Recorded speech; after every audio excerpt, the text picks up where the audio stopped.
For the better part of 5 weeks, this team has been together away from the friendly confines of Soldier Field. This afternoon, they finally return home for preseason game number 4. It's the Chicago Bears and the Kansas City Chiefs. Bears preseason football brought to you by Advocate Healthcare. And with that, we welcome you into the broadcast booth. Adam Amin, Jim Miller, Lou Canellis will join us today as well. Friday night, the news broke to the media that Matt Nagy will not play his starters in game number 4 of the preseason, a common practice more and more in the NFL, but an opportunity for the 2s and the 3s that have shown some really good things in the preseason to get some major reps against the number 1s of Kansas City. Absolutely, and the focus is going to be on running the football. It's going to be paramount during the regular season, needs to be paramount in this preseason game today. So the backups and the running backs, they need to marry up better. Last week, they only averaged about 3.6 per rush. I think Coach Nagy is expecting much more productivity here in this ball game. We know what Akeem Hicks can do on the defensive end position, a Pro Bowl caliber season a year ago. But who's going to take over the other spot on the other side in the 3-4 defense? It was all assumed that defensive end Jonathan Bullard was going to be the key, all right? He was the next man in line to be the starter at the defensive end spot. But keep your eye on Roy Robertson Harris. Leads the NFL in the preseason with 3.5 sacks, so he could be competing for some playing time. We'll get a look at some of our players to watch today. They're brought to us by Advocate Healthcare. And on the offensive end, expect to see even more reps for Kevin White. Yeah, Kevin White. You look at the fourth-year wide receiver of the Bears. Got his most significant playing time last week in Denver. 43 snaps. Caught his first pass from Mitchell Trubisky. He needs to prove he can be counted upon to be a consistent player throughout the 2018 NFL season. And then on the defensive side of the ball, you got to talk about Isaiah Irvin. Shot out of a cannon in the Hall of Fame game. Gets a big sack. Didn't play versus Cincinnati. Now last week recovers a fumble to preserve the win. He needs to show, can he be a consistent pass rusher the Bears can count on? The Bears got their first win of the preseason last week. They return home in front of the kids. Plenty of families, plenty of fun to have. This afternoon in Chicago, it's the Kansas City Chiefs and the Chicago Bears coming up next.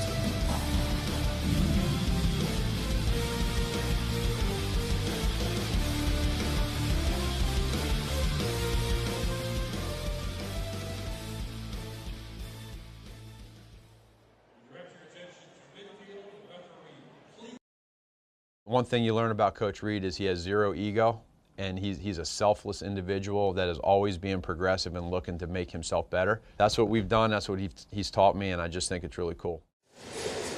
Matt Nagy, between Philadelphia and Kansas City, spent the last decade learning under Andy Reid. He taught me how to be a coach. I wasn't even going to coach at this level, but it was Brett Veach, my wide receiver at Delaware, who's now the GM of the Kansas City Chiefs, who's the one who told Andy Reid about me. He wants to teach me to be better than him. Matt and Andy, of course, got plenty of time before kickoff today to catch up, and it was a cool moment for both of them. Yeah, I really do. I think for Andy Reid, it's a cool moment to see one of his pupils succeeding, and hopefully will succeed in the National Football League. And for Matt Nagy to really take all those coaching points at a great coach. I mean, Andy Reid's 9th winning all-time coach in the NFL right now. He has some great lessons and coaching points that he can pass on to Matt Nagy that has prepared him well for this moment. I'll be emotional when I give him that hug. You got to give him that hug before the game started today. A cloudy 74-degree day, a little bit humid here in Chicago, as you might expect as we get towards the end of August. Kansas City won the toss and deferred. Former Chief Niall Davis back to return a Harrison Butker kickoff.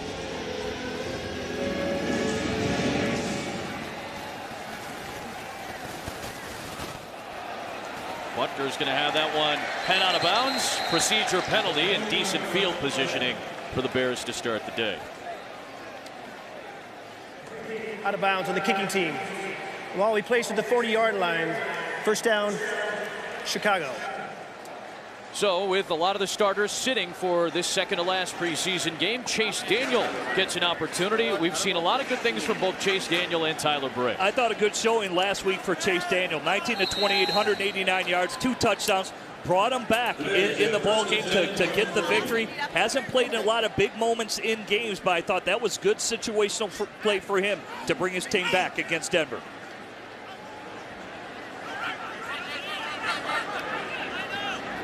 Early shift with an empty set.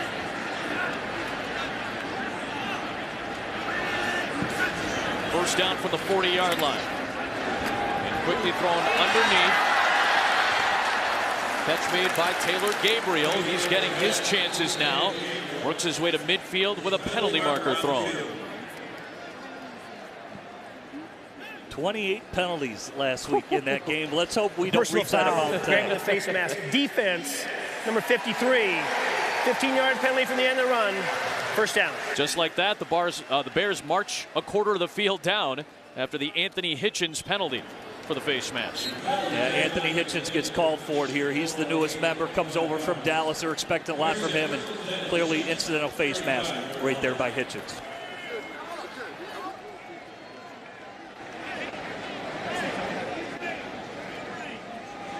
Benny Cunningham getting his first run since the Hall of Fame game.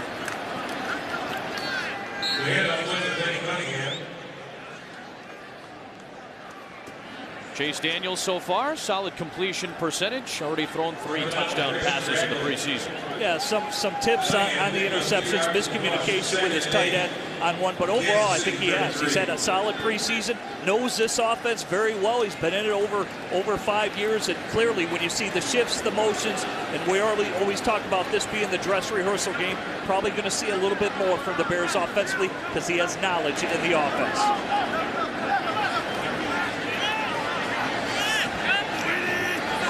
Second and 8. Play action. He's got Cunningham in the flat. He slips one tackle and has the first down. Chased out of bounds by Reggie Ragland. A dozen to move the chains. Nice play action throwback to make the defender miss as well. So good patience, good time in the pocket, delivers an accurate pass. How about Benny Cunningham? Savvy veteran, makes a man miss, gets what he can get, and gets out of bounds. Nice throwback play. Leon McQuay dove right at Cunningham, and he was able to slip that tackle. Pretty good by Chase Daniel as well. When Justin Houston is bearing down on you, one of the best pass rushers in the NFL, you have to stay calm, and he did. Stayed calm there. Lost the football, juggled it, recovered it. Back to the 20. And this is the indecision you're trying to get rid of in the offense. Is it an RPO? Is he going to keep it? Well, I think it was going to be a direct handoff is what it was. Just got to solidify it in the pocket of Benny Cunningham. Or Ryan Knoll, excuse me, was it in on that particular play. So Ryan Knoll has got to get it in the belly of the running back.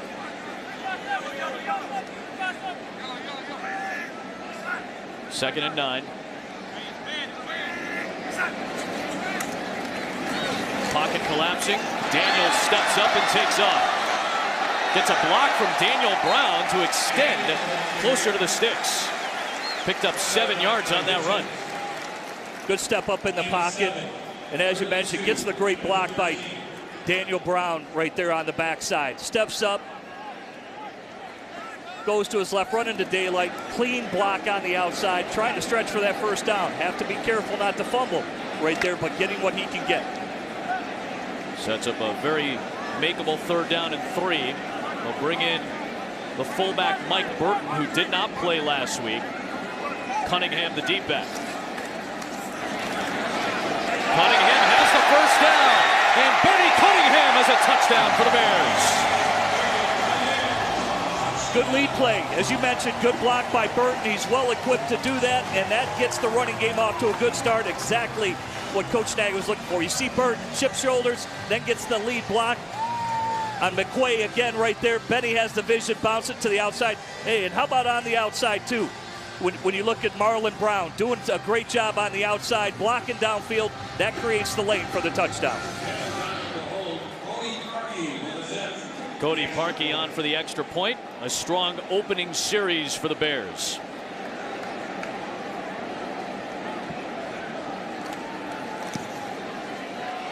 The position battles are open. Who's going to be that 3rd running back? Who wants to take that spot? Benny Cunningham thinks that it should be his. Pounds his way in to cap off the drive for Matt Nagy's offense.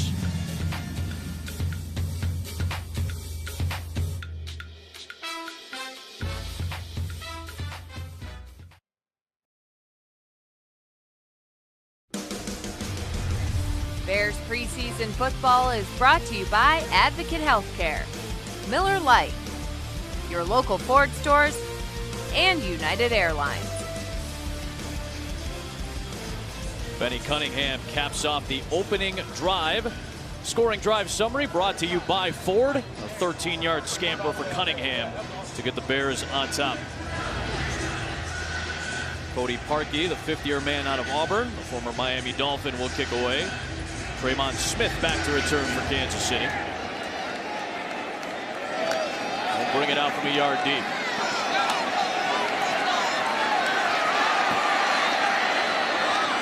Flag is thrown as he gets chopped out by Crayvon LeBlanc.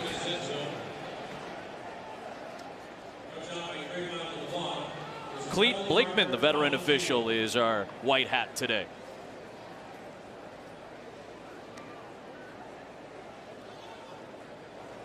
During the return, they'll use hands to the face on their kicking team, number 45. It's a 10-yard penalty from the end of the run. First down, Kansas City. Joel Iyiegbuniwe tagged with the penalty.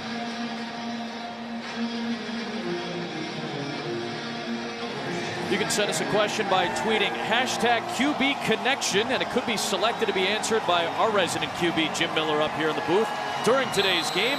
Questions brought to you by Verizon. Mitch Trubisky getting the day off today, went through warm-ups like all the starters did. Matt Nagy opting to sit his starters on both sides of the ball after their best week of practice, he said.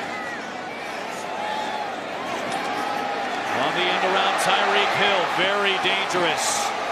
One of the most explosive offensive players in the NFL gets dragged down by DeAndre Hall, but not before 28 yards. And right away, Isaiah Harris playing the outside backer to the weak side. He's got to be conscious. He's got the contain lane right there. He gets out leveraged. Certainly Hill has a ton of speed, but you've got to predict that. Saw Hill coming in motion. You've got to hesitate rather than get down the line of scrimmage, preserve the outside and take care of contain. Patrick Mahomes given the reins of this Kansas City offense this season. He fires and connects a first down, picked up by Sammy Watkins. An excellent pickup for this Kansas City offense. Just another tool to play with for Patrick Mahomes. Injury problems early in his career, then he gets traded to the Rams, and hey, he showed his big play capability. I think that's exactly why Kansas City brought him into the fold, give him a big contract, and just another addition of speed to the roster to go along with the already speed demons they already have. This is going to be a test for this Bears second and third unit today in this first half. The NFL rushing leader from last year, Kareem Hunt, picks up 4 hard-earned yards, running right into Isaiah Irving. They have Kareem Hunt, they have Travis Kelce, Tyreek Hill, Sammy Watkins, young receiver in J.U. Chesson. There are a lot of weapons for Kansas City. That's why we're saying this is going to be a difficult task. 3,000-yard players a year ago, offense ranked in the top 10 in numerous categories. So you're dealing with speed and a voluminous offense with what they can do formationally to a defense.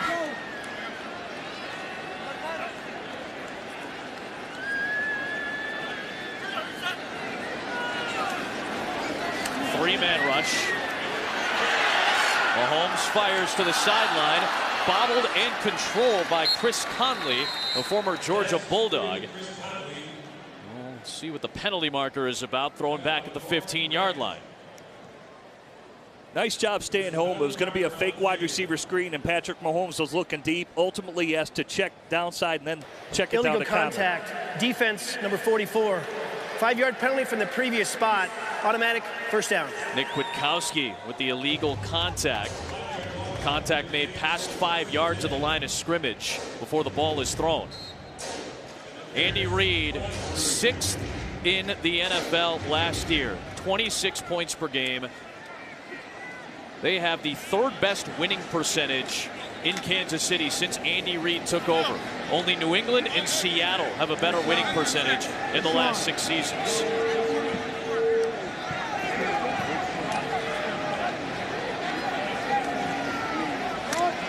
Here's Hunt, and Irving gets into the backfield again.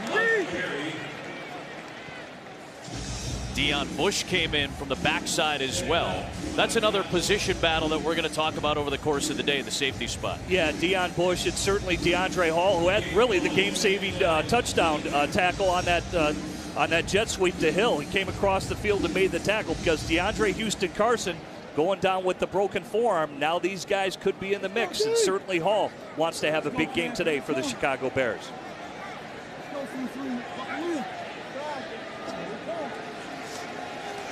Play action to Hunt, who throws a block on Kwiatkowski. Timu chasing, Kelsey catching, and he gets undercut by DeAndre Hall. Just 3 yards after all of that. So right on cue, Jimmy, you were talking about it. Part of that secondary battle, DeAndre Hall with the tackle. Yeah, is going to be suspended 1 game to start the season for conduct off the field, but for him, this is paramount. Not involved in special teams as the other safeties, as you mentioned, Deion Bush and DeAndre Houston Carson, but he has the athleticism. This guy at Northern Iowa, he did everything. Whether it's corner, safety, the Bears finally positioned him at safety, and we'll see what he can do. Yeah, moving over from cornerback a season ago. 3rd down and 6. Blitz from the Bears. The quick check to Hunt. They took the risk, and Kansas City makes them pay. Kareem Hunt with the touchdown. And I don't know if it was a blown assignment by DeAndre Hall there, if he's got the back out of the backfield, but no one wide open on Kareem Hunt. You see Kasim Edebali, he was blitzing all the way. I don't think he was supposed to peel off, so I think DeAndre Hall, the safety, would be the next man up, or the backer peeling to the inside would have inside-out coverage on that. Blown coverage by the Bears. So Harrison Butker is on for the extra point. Second-year man out of Georgia Tech. Originally drafted by the Panthers, a very good kicker. Both teams cash in on their opening possessions. We'll see Chase Daniel on the other side. Hey, Nagy Reed, I like this. We might see some more points today, pal.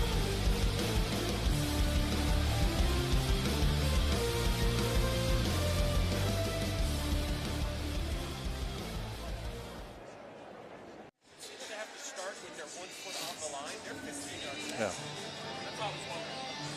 Both teams score on their opening drives. Tied up at 7 apiece here at Soldier Field as the Bears make their home debut. Some explosive plays for this Kansas City offense. Jimmy, that's something the Bears are trying to replicate this year from what Kansas City was able to do. Yeah. It's one of the best offenses last year. And I really like what Matt Nagy and general manager Ryan Pace have done. They have gone out and gotten some pieces to the puzzle. As you mentioned, drafting Anthony Miller, like what Taylor Gabriel can do with his flat-out speed. He's around 4'3". So, and then you think of Tariq Cohen, how he can be almost like a Tyreek Hill type of player. So there are a lot of similarities of where Coach Nagy is trying to take this offense in Chicago. There has not been a kick return touchdown in the preseason this year with the new rules. Niall Davis gets hit shy of the 25-yard line. Well, Bears rookie linebacker Joel Iyiegbuniwe, Iggy as the team knows him, took part in the Bears' 10th annual back-to-school fair during training camp.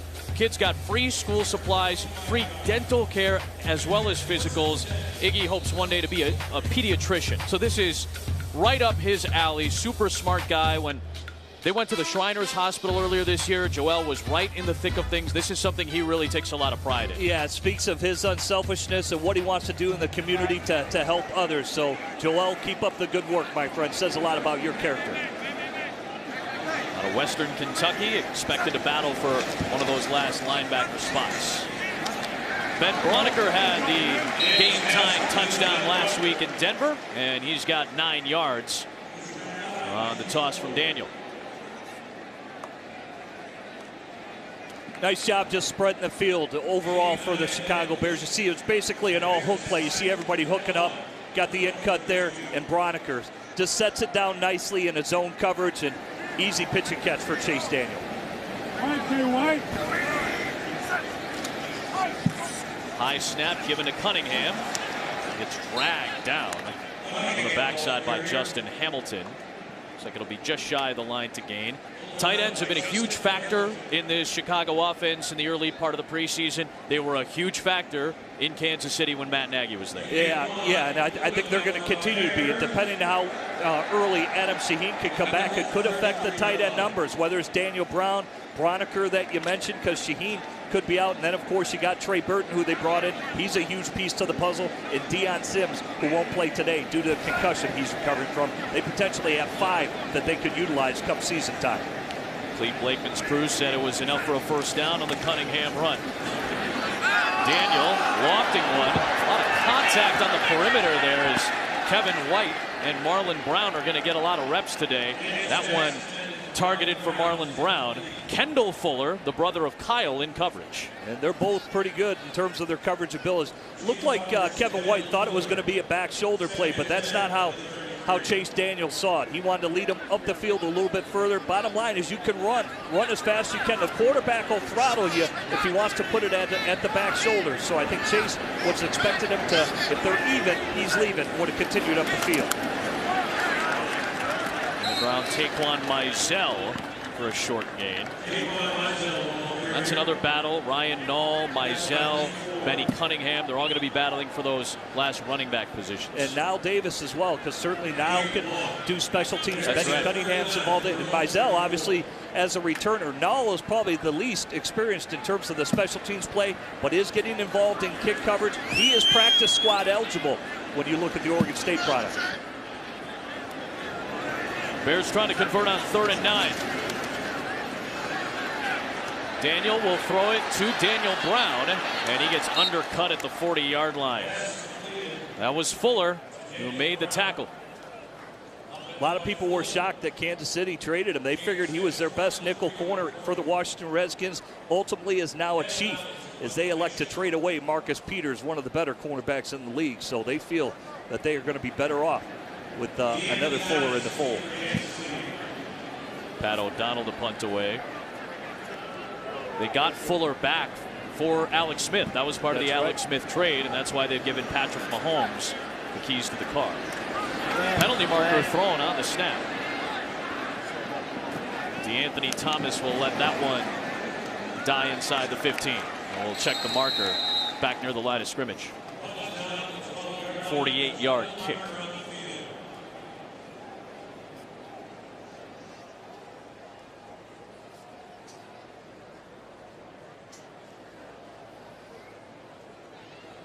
Clete Blakeman, the lead official for Super Bowl 50 a couple of years ago when Denver beat Carolina in Santa Clara, California.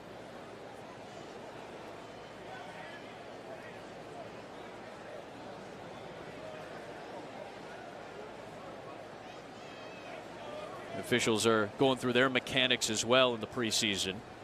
A lot of these officials are part of new crews. When you have 7 first-year officials, a couple of first-year white hats, you're going to have to go through a lot of these mechanics with the new refs. And there's already been a lot of discussion. Certainly the helmet-to-helmet rule. Yep. Already the league came out with a ruling this week that incidental contact will not be called. There's still not a lot of clarity. Illegal formation on the kicking team. Number 32 is lined up on the line of scrimmage over the center. It's a 5-yard penalty, and the yardage gained is enough for a first down. That is a break for the Bears. The offense stays on the field. Chris Tabor, with that illegal formation penalty. Chris Tabor loves it, the new special teams coach. And that's the challenge for the coaches. For Chris Tabor, you have to admire how creative these special teams coaches are, because they're just adapting as these new rules are being applied by the NFL. Certainly that one's not the case, but the new helmet-to-helmet rule, the kickoff coverage rules that will now be implemented, and they're adjusting on the fly. And obviously they're talented and creative enough to do so. Tabor in his second stint with the Chicago Bears. They don't want defensive players lining up over the snap to disrupt a center. Plus, could also be a dangerous potentially play safety for a center as well, with a defender lined up right over. It ends up being a penalty that moves the chains. Chase Daniel goes back to work. 9th-year man out of Missouri. Of course, was with Matt Nagy in Kansas City for 3 seasons before going to the Philadelphia Eagles for 2016. With the Saints last year, a 2-year, $10 million deal. And A week ago against Denver, a couple of touchdowns without a pick. Both he and Tyler Bray have familiarity with Matt Nagy, and that's maybe the most important thing for Mitch Trubisky's development as well. Having that resource around your young quarterback is huge and beneficial. It's only going to benefit Mitch having that supporting cast. Mizell for a loss, but we'll check the marker. Breeland Speaks, the young draft pick. Rookie out of Ole Miss. They used a second-round pick on him. Holding. Offense, number 68. It's a 10-yard penalty from the previous spot. We'll replay second down. So James Daniels has been a storyline this offseason, getting ready for the start of the regular season. The rookie out of Iowa, very versatile. He's at the point of attack. They start him out at left guard, moving to center now, and he played center at Iowa, gets called for the holding there, got pushed in the backfield, just didn't want it to be any worse than what it was, and obviously getting his running back blown up. So obviously for James, it's still unsettled. Is he going to be a center or is he going to be a guard? Starting to settle in, it looks like more at the center position. He delivers the snap to Chase Daniel here. And Daniel's got some space. How about the veteran taking off? They'll mark him at the Bears' 49-yard line. Picks up a dozen to set up third and medium. And I think what also benefits Mitchell Trubisky is having guys with similar skill sets, because this is what Chase is known for too. Yeah. Really athletic. He can run the RPOs. He can take off with the football. So really your offense doesn't change all that much. So Chase really has good similarities. How about Trubisky saying, hey, look at that. That's right. The harder you pump your arms, the faster you go. Chase figured that out. Way to coach him up, Mitchell. 3rd and 6. Blitz coming from the Chiefs. Daniel gets rid of it for a first down to Ben Broniker. All the way inside the Kansas City 30-yard line. 22-yard pickup on 3rd and 6. Yeah, good pickup right here. You see him coming off the line of scrimmage. No panic in Chase Daniel. Just hooks up right in the zone. Broniker, good accurate throw away from the linebacker. That way he can just turn and run. Nice job as defensive back. There's Fuller right there. So good ball placement over the left shoulder of the tight end. Makes it easy on Broniker to just turn up the field. That's a Travis Kelce concept. That's what Matt Nagy and Andy Reid used. Travis Kelce, intermediate pass, and let him do the work. I imagine Trey Burton's going to be in that spot at various points this year. And really nice job picking up the blitz as well for the Bears offensive line. Daniel with time, has a man, Kevin White. That'll make Bears fans happy. Touchdown, Chicago.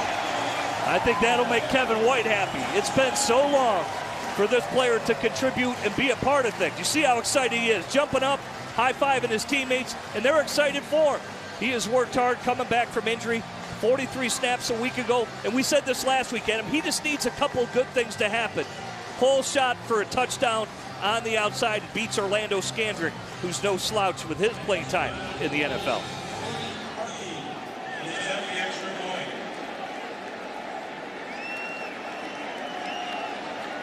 Cody Parkey to make it a 7-point lead. Kevin White, only 5 games played in 3 years. Trying desperately to make an impact this season. A stress fracture in his left shin, the fracture in his left fibula, the fracture in his left shoulder last season, which got him in the opener. He desperately wants to make an impact this season for the Bears. Well, after that scapula, when he broke his scapula, it's like, when's it going to end for this young man? Because, I mean, these things are just happenstance. Unsportsmanlike conduct on the defense for leaping, number 92. It's a 15-yard penalty, which will be assessed on the kickoff. Cannot leap over the line of scrimmage or over a shield to try to block a kick. That's a safety rule for the NFL. It's a penalty against Kansas City. And it's a touchdown for K-Dub. Feeling good right now, the Bears offense rolling.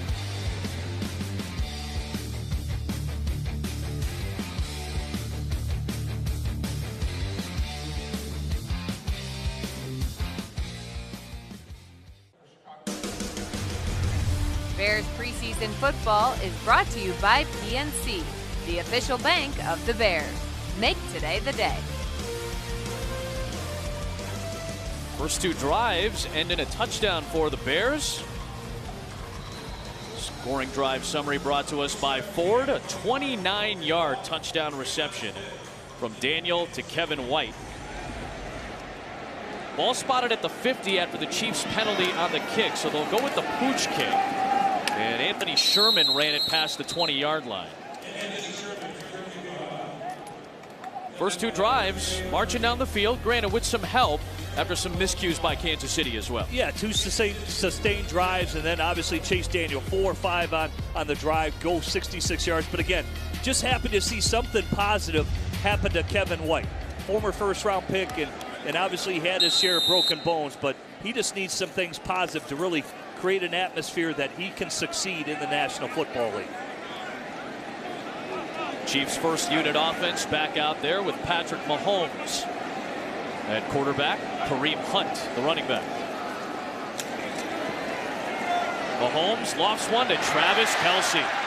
The Pro Bowler gets taken down by DeAndre Hall, but he works his way for 25 on the catch and run. Kelce over 1,000 yards last year. It's a zone covered by Chicago. See him rotate into looks like a cover 3 DeAndre Hall, and then it's just straight over route. DeAndre Hall's the corner, took the post route. He has to come up and make the tackle. This is an ultra-talented tight end. His strides after he catches a football. Talk about covering ground. He is amazing what he can do run after the catch. He's on the top side of the formation. Doran Grant is the cornerback on that side of the field. There's Tyreek Hill, twisted out by Kevin Tolliver.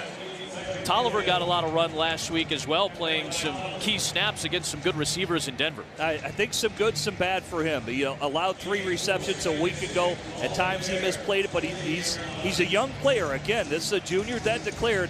His size, you got to love his size. Over a 6-foot corner, what you're looking for in terms of length, has a ton of athleticism. And so we'll just have to see where it goes as he's competing for what could be a final spot at the cornerback position.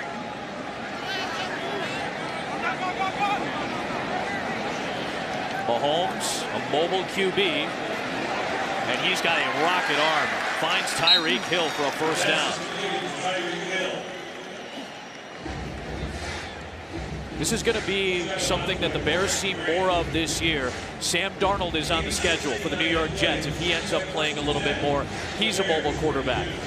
The guys in this division, in the NFC North, Stafford can move, Rodgers can move, Cousins can move around a little bit.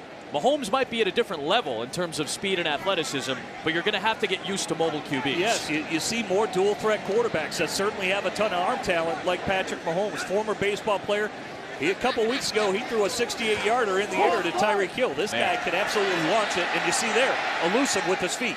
Yeah, that was great pressure. Nick Williams and Jonathan Bullard both bringing the heat.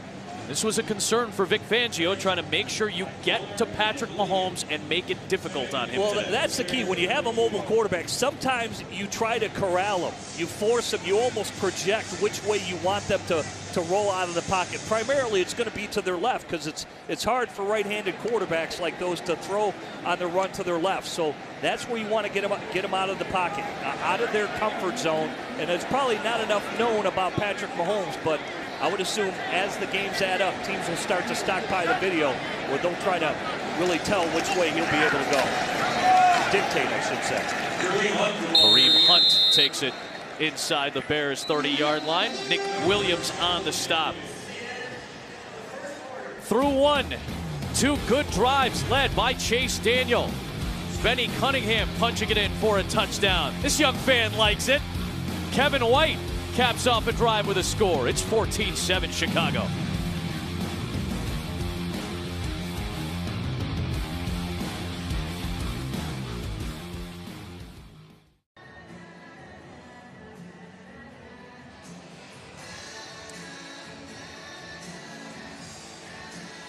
Join our guys, Jeff Joniak, Tom Thayer, and Luke Canellis for Bears Game Day Live, brought to you by Advocate Healthcare, Sunday mornings at 10:30 a.m. during the regular season on Fox 32 Chicago. Season is getting closer and closer, opening Sunday night, September the 9th in Green Bay. That's where the Bears open up.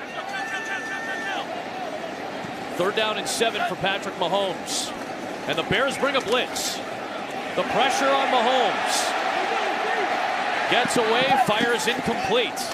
It's hard to sack a guy like that. Remember, the Bears will see Russell Wilson at Soldier Field in week 2, but they got him to get rid of the ball. Hey, it was 2 interior. Obviously, Kwiatkowski right here in the middle. He blitzes, and then you got Kylie Fitz on the outside. Redirects Patrick Mahomes, but the interior, that's what you want to do. You want to get a quarterback uncomfortable, throw the rhythm off in the pass, and that was well executed by the Chicago Bears on the blitz. Vic Fangio can scheme a lot of things. Harrison Butker was one of the best kickers in the NFL last year as a rookie. This one from 47. He was really good at Georgia Tech. Fabulous season last year. But the Bears hold the Chiefs to a field goal to start the second quarter. On target, Harrison Butker.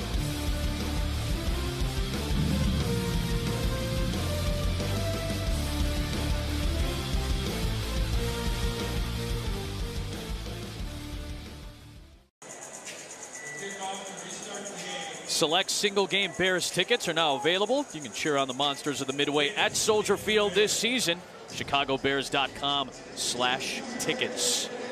Seattle, the home opener on Monday Night Football on September the 17th.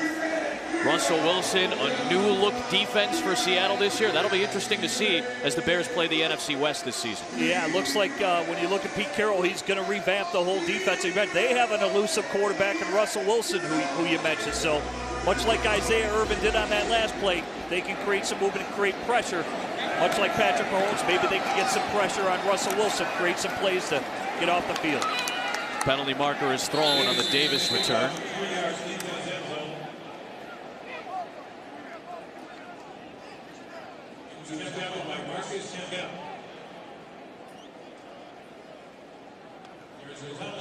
Chris Tabor, as you mentioned, the new special teams coach, a special teams assistant with Dave Taub when Dave was doing his fine work as a special teams coach. 3 years as an assistant to Dave. During the return, illegal block in the back. Return team number 32. Penalty's half the distance to the goal line. First down, Chicago. DeAndre Hall on the penalty. A couple of good drives led by Chase Daniel.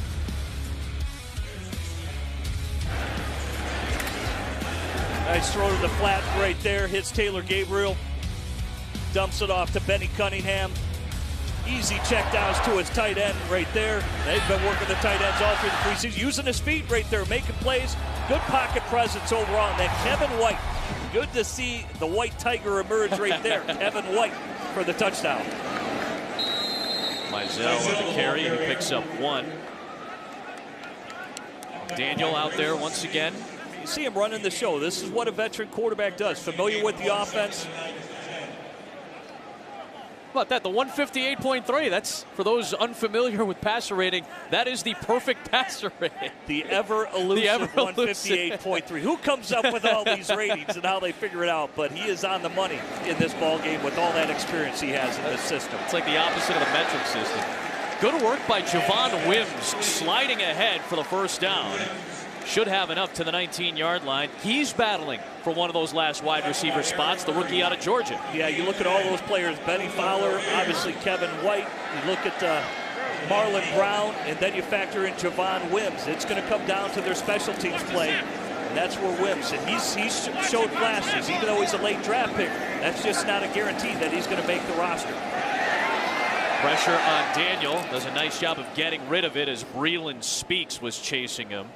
Talk to me about that adjustment. When you're a college guy, top-of-the-line receiver, top-of-the-line defensive back, you got to make the transition to the NFL. You may not be the top-of-the-line guy. How do you make the roster? Special teams. Yeah, that's where it's good. That's where you're going to make your hay. You know, 90% of your roster is just the worker bees that are going to be on the special teams. A lot of guys are going to have to play all 4, like your linebackers and your safeties and receivers certainly are going to have to be the gunners and what they provide in terms of their ability to get down and make tackles. Some guys in college, if you're a top receiver like Javon Wims was at Georgia, he's not going to play those. He was their top guy in terms of receptions. Doesn't have a lot of experience. They're going to have to really gain ground to make the team and get involved in special teams.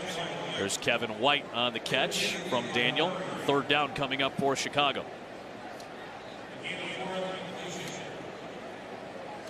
Kevin White the Bears declined his $14 million fifth-year option on his rookie deal. So this is a free agent year. This is a prove-it year for Kevin White as well. It really is. You know, in terms of that, much like what Kyle Fuller did a year ago, they declined that fifth-year option, and lo and behold, he gets a new deal to return to Chicago. And I would think Kevin White's in a similar situation as his teammate. 3rd and 6. There's Javon Wims. First down in the Chiefs' territory as he turns on the Jets inside the 25. Beats David Amerson. 53, Jimmy. And you look at that. He's got the over route here, much like how Travis Kelce ran the over route for Kansas City. That's all that is, over route, and it's a foot race between him and David Amerson. Man-to-man coverage, explosive plays like this will allow you to make the team as well. So turns it upfield, takes the hit for the tackle. Great play for Javon Wims. He had that great Hall of Fame game against Baltimore. An outstanding season as the top target for Jake Fromm, the freshman QB last year. Timeout. Matt Nagy yelling for a timeout, and he'll get one. A fresh set of downs, and the ball spotted at the 23 after the explosive play from Javon Wims.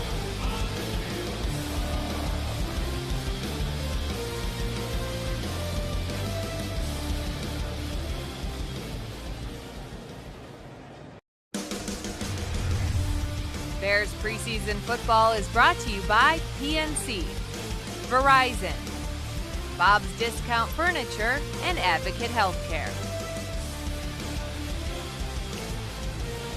Saturday afternoon in Chicago, why not? Check out your first game. A kids' day here at Soldier Field with the early start. Plenty of families hanging out today with all of us here at Soldier Field, and the sun finally cracks through as well, as the Bears have a fresh set of downs at the Kansas City 23. After a 53-yard catch and run by Javon Wims. There's Mizell.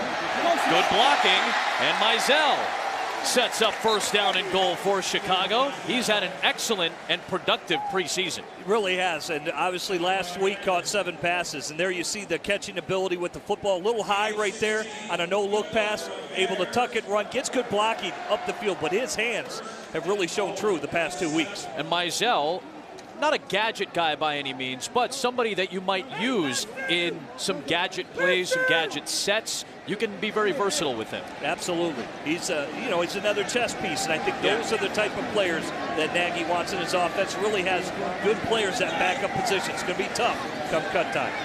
Daniel for Wims. Did he put both feet down? He did! Touchdown, Javon Wims.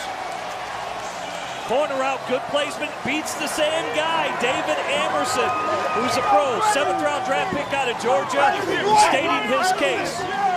Corner out, back of the end zone, but really soft hands, gets both feet, tiptoes it right in the back corner of the end zone. So you look at Javon Wims, he's got to be excited. When good things happen, those are what you start stacking as a player, and so far he's making a great case today. Those were the type of acrobatic catches that he was known for at Georgia.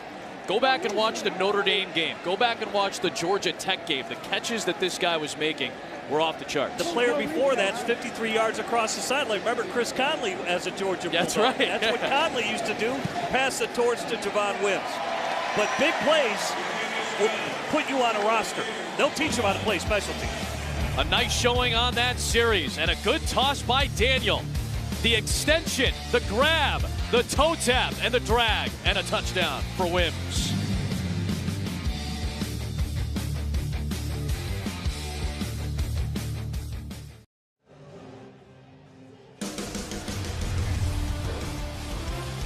Bears preseason football is brought to you by Miller Lite, the official beer of your Chicago Bears. Hold true. Scoring drive summary brought to us by Ford. Javon Wims accounted for 60 of those 91 yards on 2 plays, including the touchdown to cap off the drive.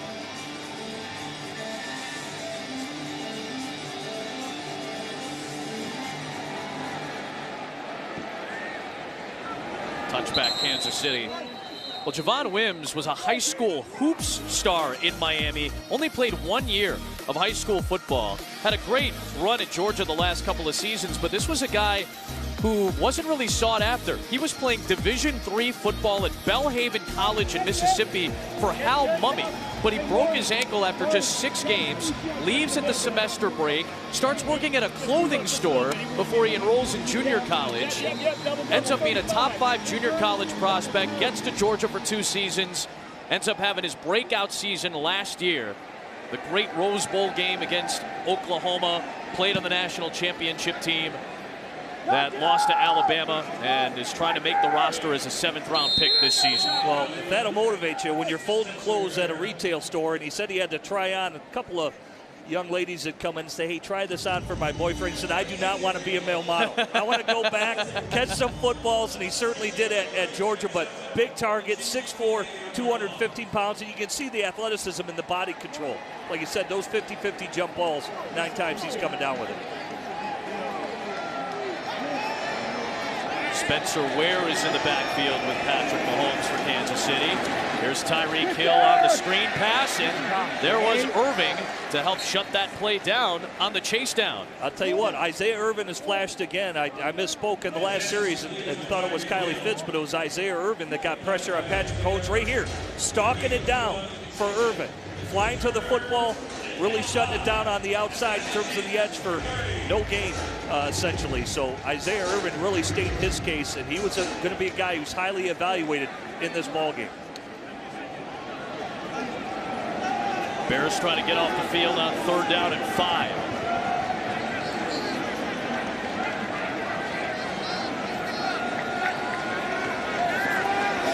Blitz coming.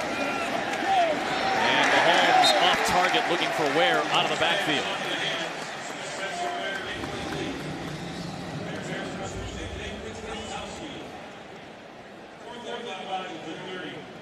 Brought Iggy on the blitz that time. Yeah, inside blitz. It was a too strong again, just to the weak side. It was the weak side backer and the weak inside backer just put enough pressure. And that's twice. They've done too strong, and right there they showed too weak.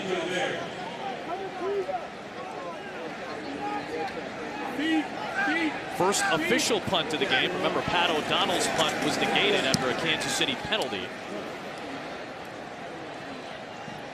They had DeMarcus Ayers back to return, but that one heads out of bounds.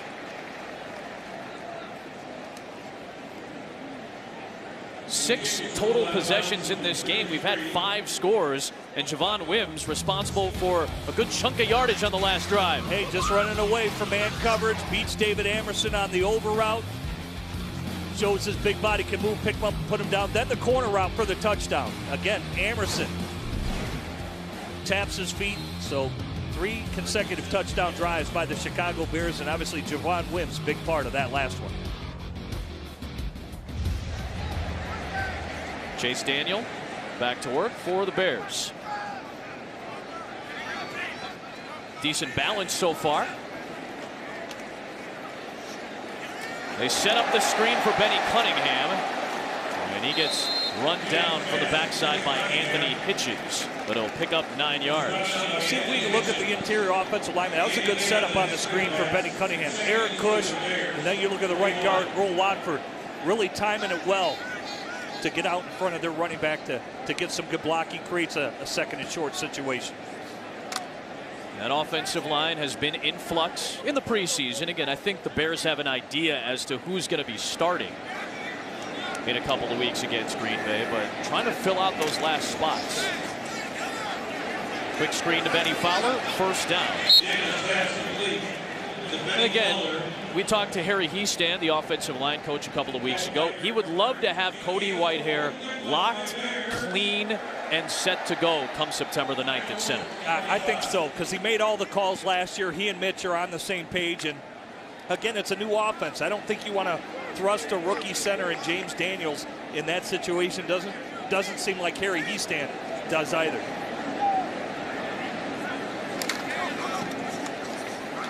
Cunningham, not much room there. On Eric Cush, a little bit slow to get up, but he's back up on his feet. Matt Nagy is looked at Cush. He's looked at Kyle Long at the guard spots. Bobby Massey, right tackle. You'd imagine Charles Leno will be there on opening night at left tackle. And you would think Cody Whitehair probably your starting center. Still a lot to determine in those other spots. And the Bears could carry 9 offensive linemen. Yeah, I think that's their best starting 5 right there. And you have the swing tackle and Solo. You mentioned Earl Watford as well, and James Daniels in a pinch. And Rashad Coward, I think they're high on him as well, if he were to be the 9th offensive lineman. So the position battle, and you'll see these guys as the game goes on. Jordan Morgan, Rashad Coward, and Will Precheck. And remember, Coward's the guy that came over from the defensive side. Yeah, they like the way his athleticism. He's got great hand placement. He's very powerful. Jordan Morgan is still practice squad eligible, but Coward is a guy I think Harry Heastand really thinks he can develop into a quality right tackle. And Bobby Massey, this is his last year under contract as a Chicago Bear. Mizell trying to extend to the line to gain. Reggie Ragland did a nice job of holding him up. You see where they spotted. And it is short. In plus territory. 4th down and short. They've been aggressive all preseason. Yep, they have. They've been aggressive on late game situations, on going for 2 late in games, going for it on 4th and short in the right field position, and they're going to go for it here. We've seen the quarterback sneak already at this point. They've got Michael Burton in there in front of Mizell. Trying to sneak it ahead. Just needed the 45-yard line. Needed that push. Looks like just enough push by James Daniels in that offensive line. Nope. They're going to mark it short. It'll be Kansas City ball, assuming this stands. And it looked like maybe Matt Nagy was trying to call a timeout. Yep, he was trying to call the timeout. Must not like the front. Well, Matt Nagy aggressive there, unable to cash in. It's Chiefs ball.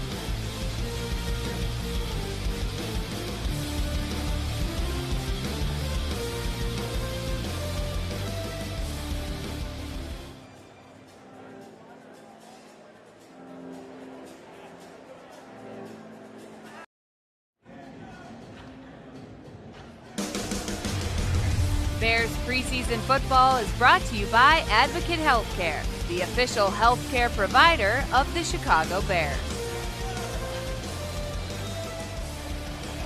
Kansas City takes over after a Bears turnover on downs. Just past their own 45-yard line. Spencer Ware in the backfield with Kansas City's Patrick Mahomes. Chiefs have the ball after the Bears were unable to convert on 4th and short. This is a little bit of a concern, the snaps in the preseason. Yeah, a couple times. You got to clean it. First things first. It just looks like Chase Daniel bobbled the snap up a little bit. We've seen it problematic earlier. Right there, he fumbles it too, because he just didn't have a clean quarterback-center exchange. You can't take things like that for granted. Earlier in the game, it was a mesh point with the running back, Benny Cunningham. Things they got to continue to clean up if you're going to have a clean offense for a whole 65-snap game. Ware shifting. Good push up front. Nick Williams and Isaiah Irving. And on the play before, Bilal Nichols, I thought, held the point of attack pretty good as well.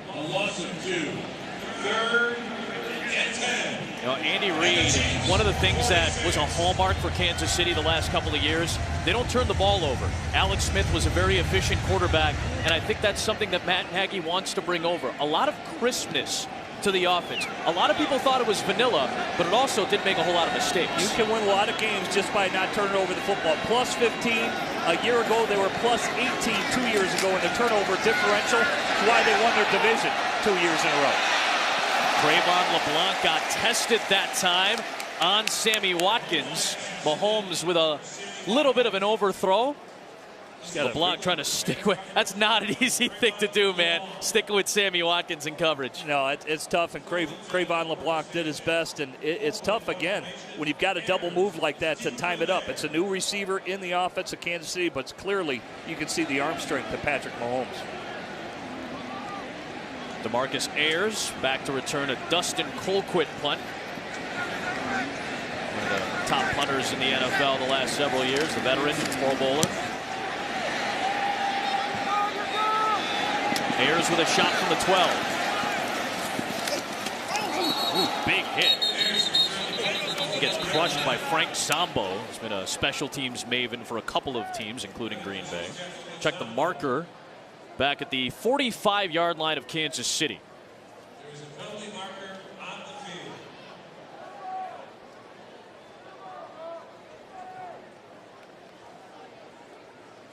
This is going to be a more interesting year for special teams coaches than it has been in years past. A lot more information to process and take in for Chris Tabor and the other special teams coaches around the NFL. Well, everything's changed in terms of the body sizes of the players. They've taken all the big guys off the coverage units. The speedier guys are going to be in there, and it's going to affect how they block, you know, in terms of the cross blocks.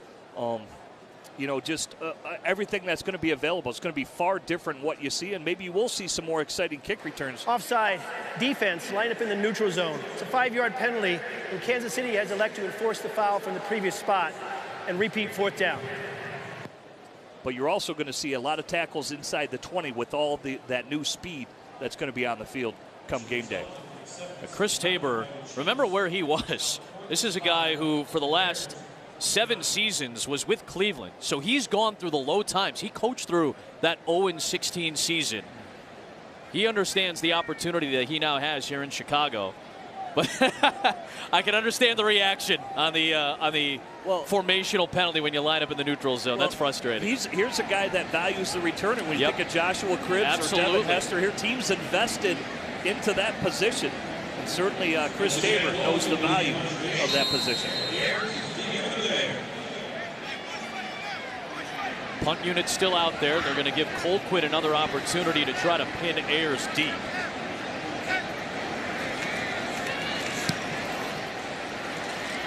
Fair catch signal inside the 10. And a long field in front of the Bears. Well, this is pretty cool. You get the feeling of high school football coming around. I know a lot of you parents are probably taking your kids to the games now. Over at Vernon Hills High School, the Bears got a chance to practice in front of some students, some of the people in town. Look at the crowds. Over 5,000 people were there. We talked to Trey Burton about it. He said, hey, man, high school football was some of the best times of my life. It was awesome being out there. I know the fans appreciated it as well. Hey, Friday night under the lights, it's a good opportunity to take your family out to see the Chicago Bears for free, I might add, and everybody taking advantage. It's fun for the kids, and obviously today, being a family day here, they got rock climbing walls out there. They got field goal kicking opportunities. A lot of fun for the kids to love football. Smoke Mizell on the run. Shout out Addison Trail High School. Go Blazers. Chase, my alma mater. Having a good day today. 14 of 16. He's completed his last 7 passes. 199 yards, 2 touchdowns. Very accurate with the football today for the run after the catch, or even the high point corner shot that he threw to Javon Wims. So he's had good plays. Again, just in control of the offense. He's audibled a couple times. They've shifted. They've motioned. And you can tell he's in control. He's the CEO of the offense and in command, and really hasn't been flustered at all.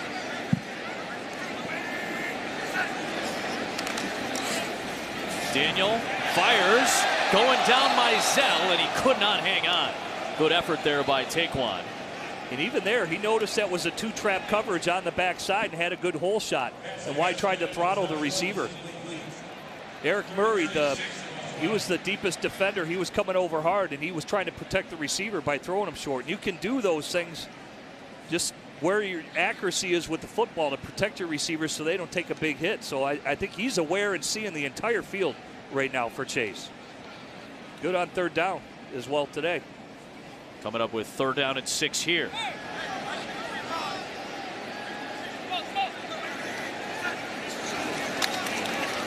Daniel outside the pocket will pick up the 1st down with his legs, and there goes Chase near the 40.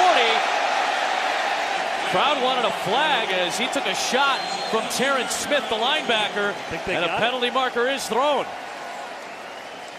Now, you're right, Jimmy. You saw it. A 28-yard run from Chase. Good sense in the pocket. Feels it, feels the interior rush, and you do. You just got to feel it. You just feel the different colored jerseys coming down on you, and hey, it's time to go. There is no foul on the play for a late hit. The runner just stepped out of bounds from the spot. It's a first down at that point.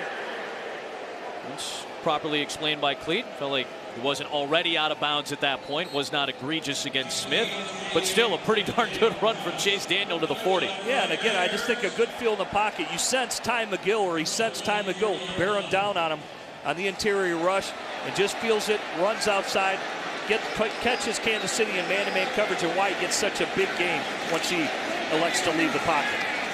A patient run by Mizell, but nothing there. Got a penalty flag thrown in that fray. Bears motioning on Kansas City.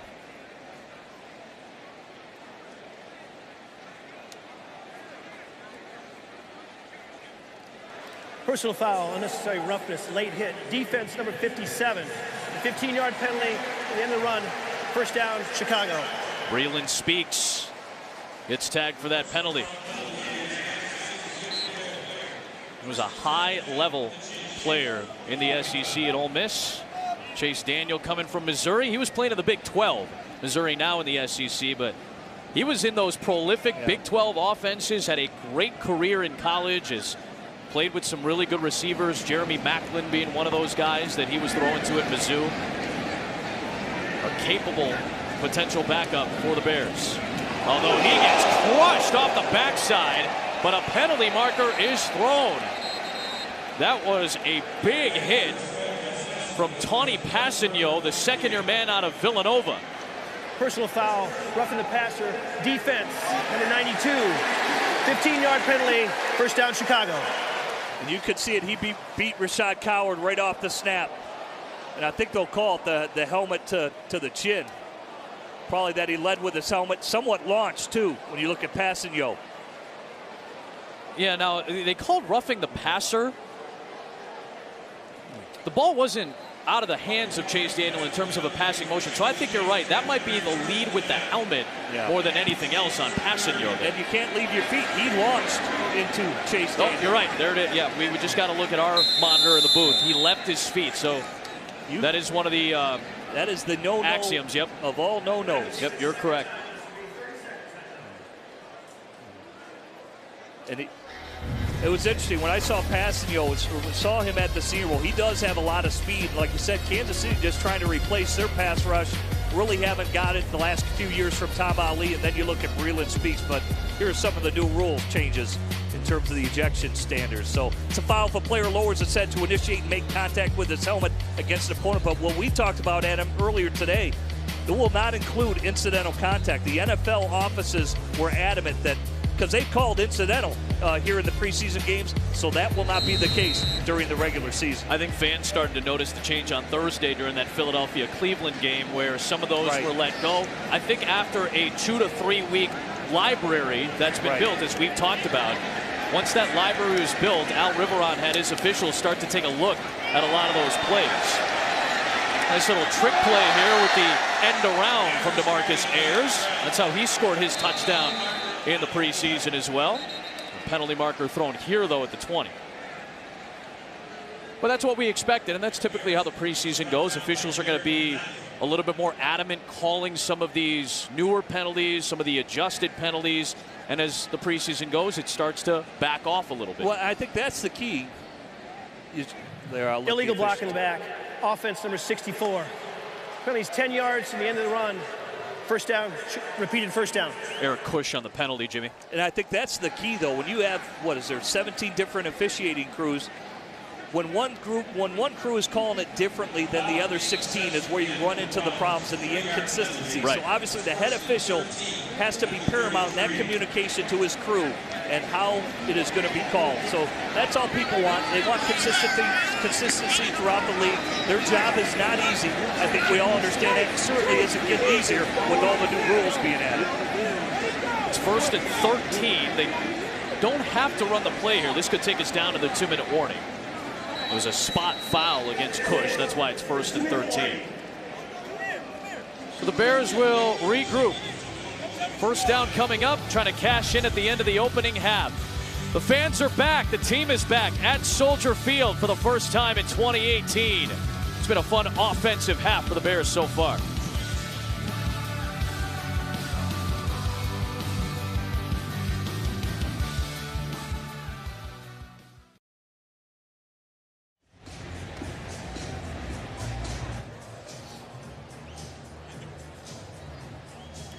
Jimmy, relatively clean stuff so far in the first half for the Bears offensive. Really is good stuff. I really like this number in terms of the sacks right here, because last year the Bears were sacked every 11 drop back passes. Already here in the preseason, that number has jumped to almost 1 out of every 20. Here today, no sacks. That is good news for the Chicago Bears. The quick passing game, the intermediate passing game, and certainly in the misdirection, I think is really slowing down pass rushes of teams that they faced.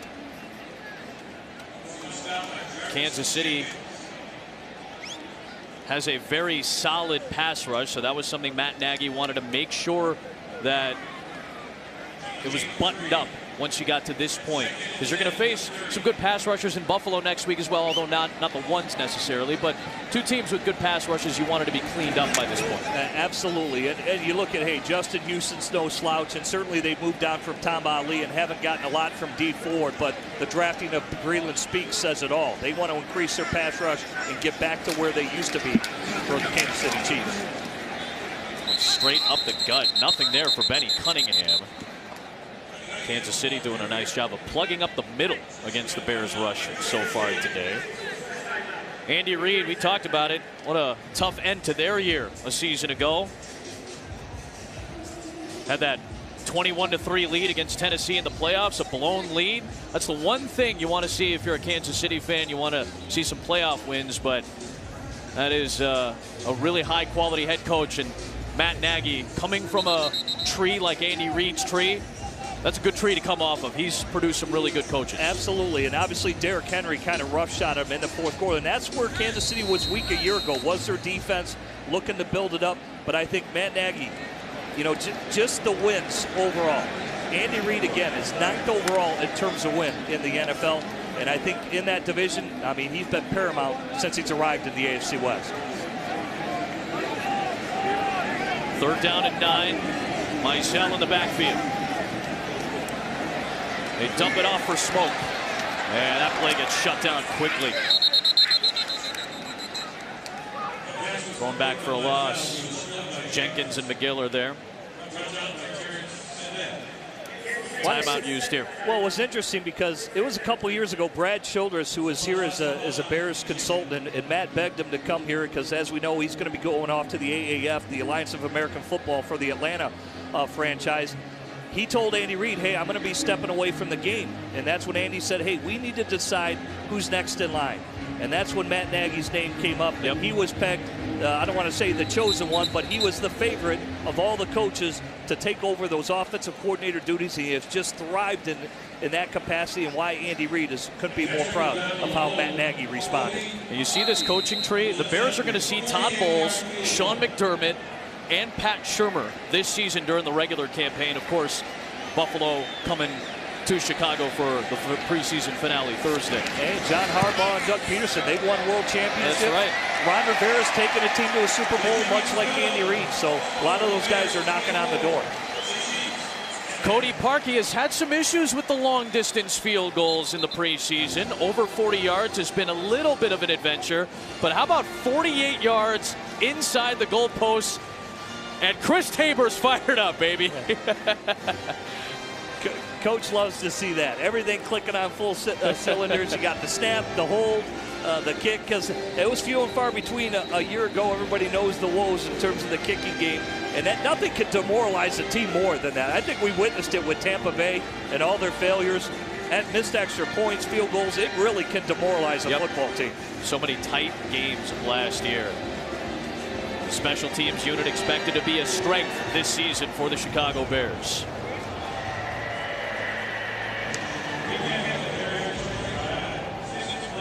Scoring drive summary brought to us by Ford. Cody Parkey, who was with Chris Tabor in Cleveland a couple of years ago. Tabor knows what Parkey is capable of. He had a great year with Miami last year.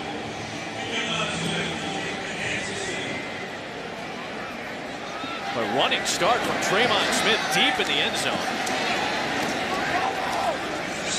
Works his way past the 20-yard line.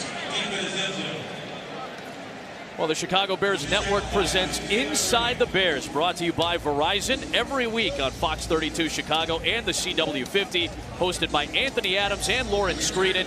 Inside the Bears, the most entertaining way to keep up with the Bears all year long.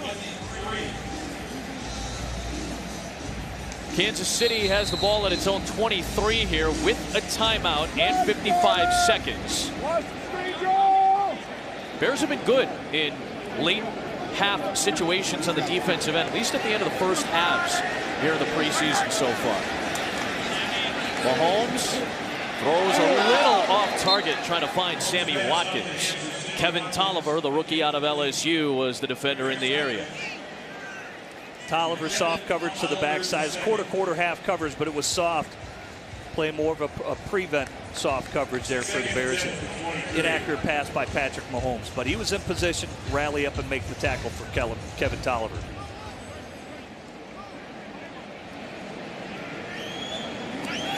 Patrick Mahomes, his dad was a Major League Baseball player. He's here today. He played for the Cubs, 2002. It's a year that a lot of the Cub fans don't want to really remember, granted. But Pat Mahomes was a part of that baseball roster. Offense, number 87. It's a 5-yard penalty, still second down. Kelsey on the penalty for Kansas City. Pat Mahomes is given a lot of faith by Brett Veach and Andy Reid and this Kansas City organization.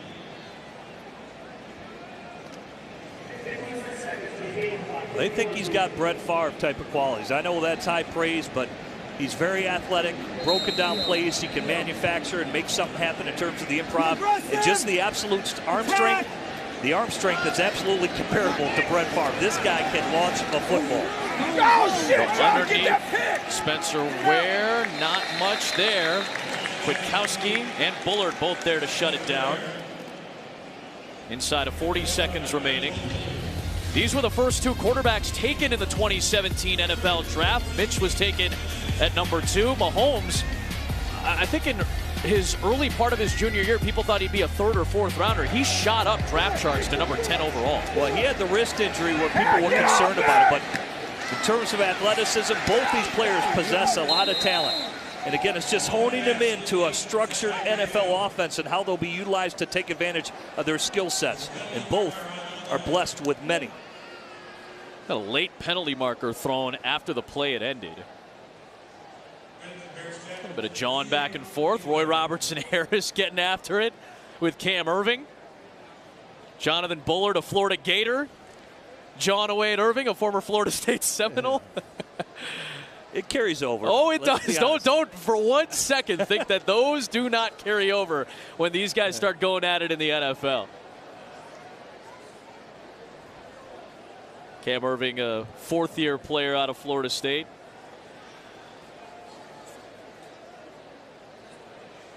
Officials discussing it. And it came after the play had ended.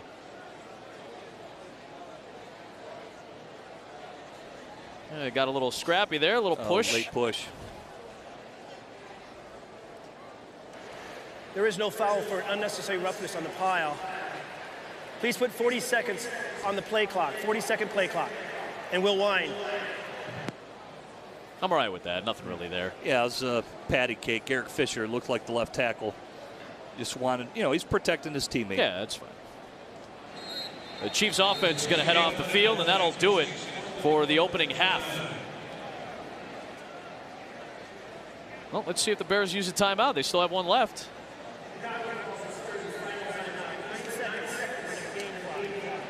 Resetting the clock, I think, to 7 seconds. What they're going to do. And they're going to, again, this is the right move. This is a move you would absolutely make in the regular season as well.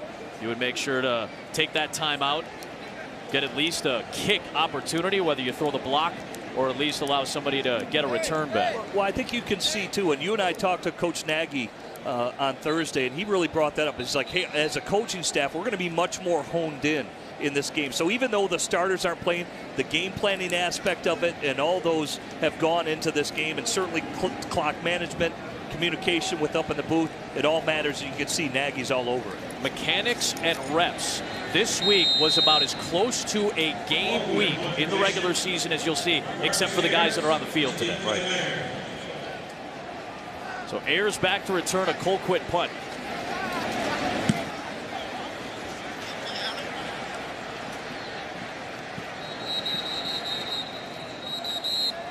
Still looks like a second on the clock here. See if they take the knee and pack it in for half number 1.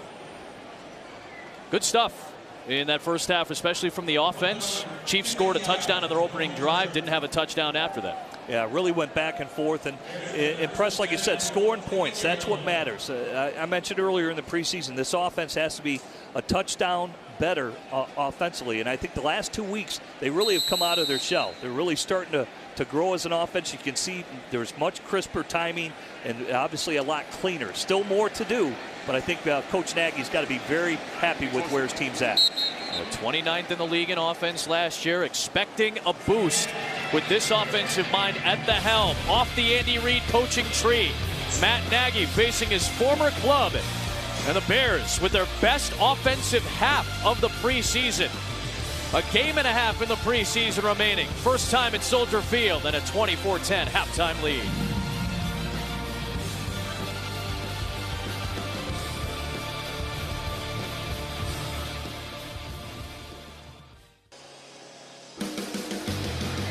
A great half offensively led by Chase Daniel.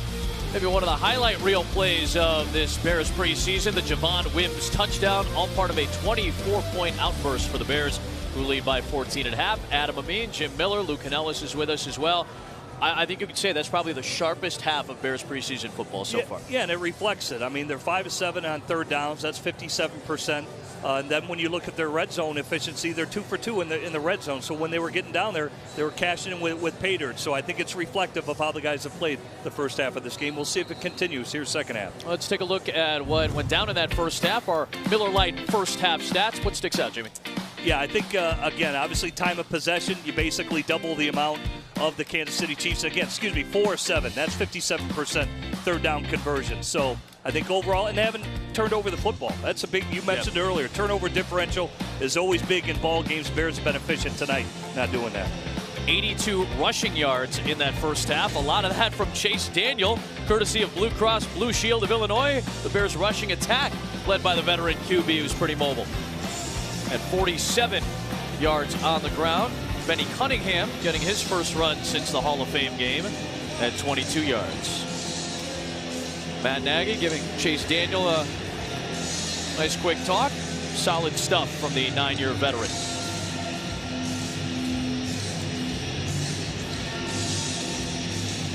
Cody Parkey will get set to kick away. The Chiefs ball to start the second half.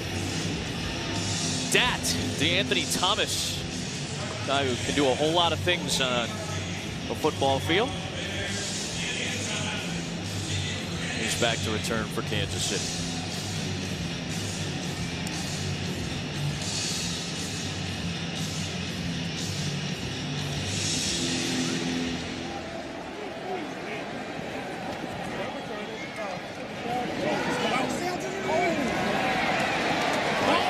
Very shifty. D'Anthony Thomas run out near the 30-yard line. Bears in the first half, 3 touchdown drives. Lead play right to Benny Cunningham, has a vision to bounce outside. Good downfield blocking by Marlon Brown. He helps him in, and that gets the Bears on the scoreboard early. Little hole shot to Kevin White. Good to see good things happen to Kevin White. Gets a touchdown as a Chicago Bear. And then late, the touchdown to Javon Wims. Acrobatic catch, toe taps it at the end. Nice accurate passes. And the Bears, high-scoring offense throughout the first half. Their preseason high for a game is 27. Got 24 at halftime. Patrick Mahomes, good chunk of the first unit offense out there for Kansas City. And Spencer Ware takes it out near midfield. Check down to Spencer Ware. DeAndre Halls has to make that tackle. Surprised he went in as high as what he did to try and make the tackle on Spencer Ware. That's a bigger back. Just come in and wrap him up. Spencer Ware is 230 pounds. Former LSU Tiger.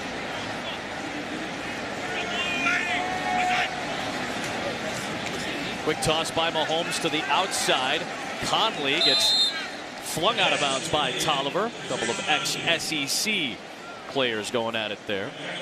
Second down. And here you were talking about Javon Wims. Conley has a 40-inch vertical. That's what he jumped at the NFL Combine, so he can play above the rim as well. And you said it. Conley was one of the top targets at Georgia, and then when he left, Javon Wims kind of stepped into that role for the Georgia Bulldogs under Mark Richt and eventually Kirby Smart.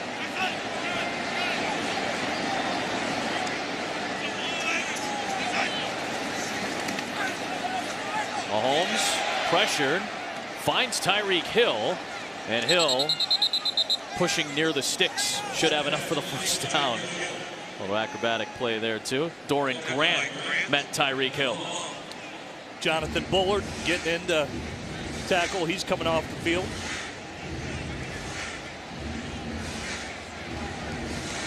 Just a quick check down. Cravon LeBlanc just playing curl to flat responsibility on that play.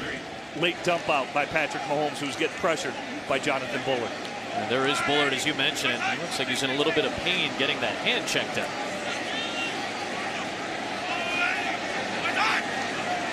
A hard count from Patrick Mahomes gets the Bears aggressive. Mitchell Schwartz was on the right side of the Kansas City line. Let's see if it ends up being against KC or not. False start. Offense, number 71. 5-yard penalty. Still first down. Indeed, Schwartz, the former Cal Golden Bear. That look again like the Bears were going to bring too weak. Bullard just kind of landed on Patrick Mahomes on this. I don't know. It looked like he was grabbing his wrist. Whether he jammed it in the ground, that's the last thing he can afford is another. He grabs his right hand. His right finger may have tweaked his finger on his right hand. Just a three-man rush. Mahomes into traffic finds Conley. Tolliver and LeBlanc are there for the stop at the 40-yard line. And the Bears defense banged up a little bit. Leonard Floyd ended up suffering that fracture on his hand. He required surgery the day after the Denver game. Roquan Smith, the Bears' first-round draft pick, whom we were hoping to see today, had a little bit of hamstring tightness on Tuesday, was limited in practice on Thursday, and even if the starters were playing, I would imagine Roquan would not have played today anyway. No reason to push him. Mahomes finds a sliding Tyreek Hill for a first down.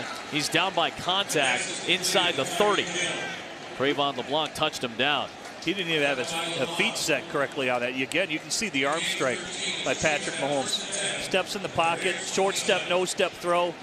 Just lays it into the in-cut. Cravon LeBlanc there in coverage, but Tyreek Hill in a spot that was really the only place he could put the football. Hey, yellow, yellow, yellow, yellow, yellow. Our side. Alert.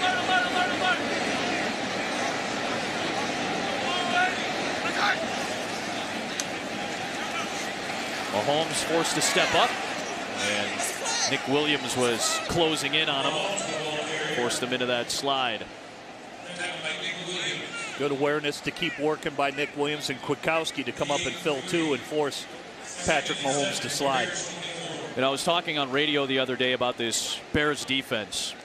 Obviously, that defensive end spot is a little up for grabs, but the depth at D-line, the depth at linebacker, and as you pointed out, the continuity in the starting secondary, I think, makes for a good defense. I do. I think they can be a lot better, but again, it's predicated on Roquan Smith being there, Leonard Floyd being there, and even Aaron Lynch, who they got good news this week as he was back on the field at practice this week for the Chicago Bears. Flag is thrown. Kasim Edebali with the initial penetration, and then Timu finished it off. And Kasim, here's a guy, he's been playing catch-up. He was out early in training camp with an oblique issue. Had 5 sacks for the Saints in 2015, 13 games last year for the Broncos. But I thought the last 2 weeks, he has really shown. He has been a strong player with what he's what he's done, and obviously made a big play last week, had a pressure and a sack for the Bears in Denver. Clete Blakeman picked up the flag. Saw it on the field momentarily. He picked it up. 3rd down and 9. Bears show blitz and bring it. Off the edge on Mahomes. Patrick Mahomes trying to get to the sticks. Let's see if they mark him out of bounds or not. They do, a yard shy of the line to gain. Good call by you. No safety help at all. That was straight man-to-man coverage by the Chicago Bears. Bring the heat. Patrick recognized it. Elects to retreat out of the pocket quickly. Potentially had a receiver long down the left sideline. Ends up just short. Good blitz by Chicago. Andy Reid's going to leave the offense out on the field.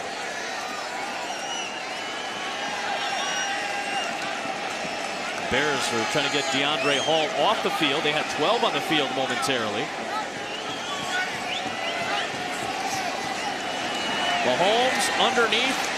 1st down for Kansas City. And Tyreek, or Anthony Thomas rather, just refuses to go down. Like Deion Bush trying desperately to bring down that speedy former Oregon Duck, Anthony Thomas. Yeah, his change of direction is pretty impressive when you look at Anthony Thomas. But again, gets caught up in the trash when you look at Bush. Almost had it like a moving pick play on that particular. They take the easy completion for the 1st down, and Bush struggles to bring down Anthony Thomas, fighting for more yardage. That looked like my big brother trying to take me down as the little brother when I was younger. Turkey Day, Thanksgiving Day bowl game there, Adam? Exactly. How did you know, pal? How did you know? Press set it down from the 13.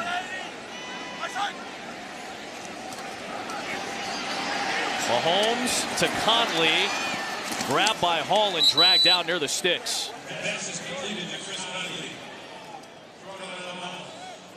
Gain of 9 on the play.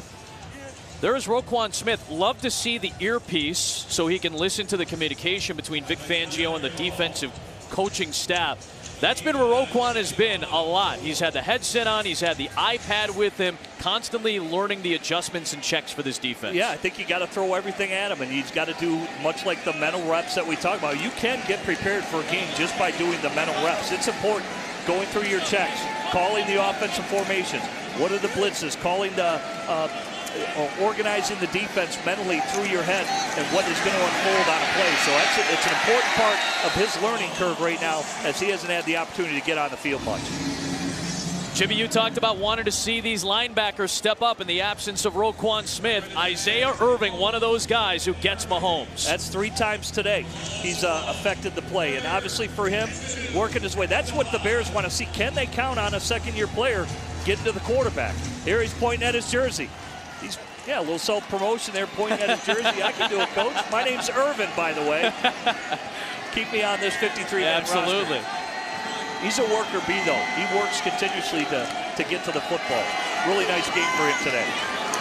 3rd and 2. Mahomes has space, cuts. They'll mark him down at the 1 where he gave himself up. There is a penalty marker thrown back at the 15-yard line, though. Holding, offense, number 72. 10-yard penalty from the previous spot. Replay 3rd down. That's the former #1 pick, Eric Fisher, in his 6th year out of Central Michigan. That would have been a 1st down had it not been for the penalty. Oh, it's on Roy Robertson-Harris. Yep. That's who he was fighting with. A good spin move by Roy Robertson-Harris, and then you see Fisher just grab the jersey inside the collar. And again, Roy Robertson-Harris, he's making a good case. Flashed again last week right there. That's a big call, which forces a team back in a 3rd and goal situation. A red zone situation, I should say. Now the Bears have lined up 8 basically at the goal line. Tyreek Hill, you got to rally to the ball. And Tyreek Hill, let's see where they mark him out of bounds.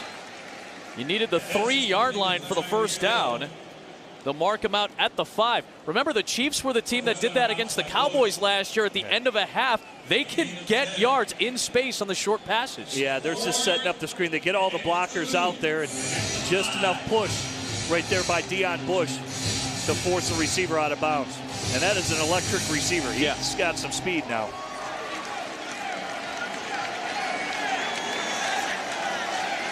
The Bears sideline imploring the crowd to make some noise here. 4th down and 2.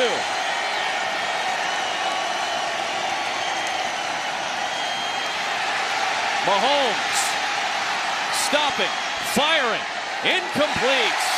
Bears ball, what a stand in the red zone. Really good defensive stand. Got the pressure again. There's our guy, Isaiah Irvin, forcing him to retrace his tracks and spin around. Nobody open. Good zone coverage.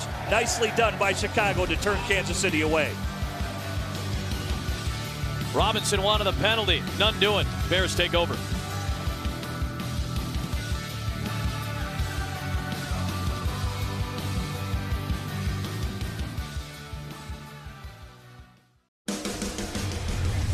Bears preseason football is brought to you by Gatorade, Miller Lite, United Airlines, and your local Ford stores.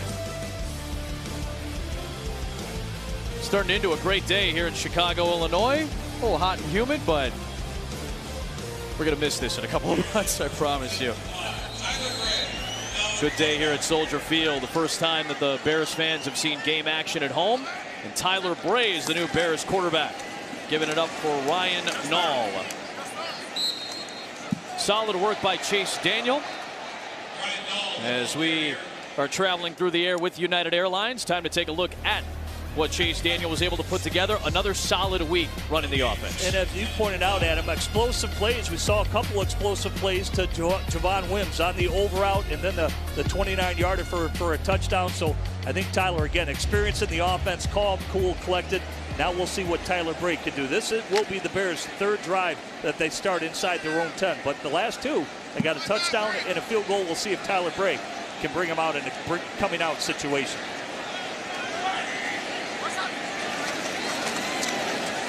Ryan Nall, running back, working from the receiver spot there. Tackled by Anthony Hitchens.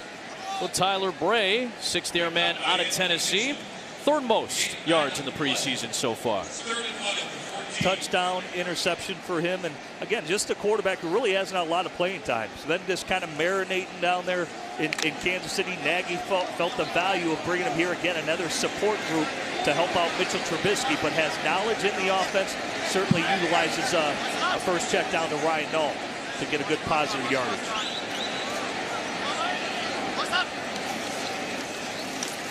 Bray, dropped by Broniker.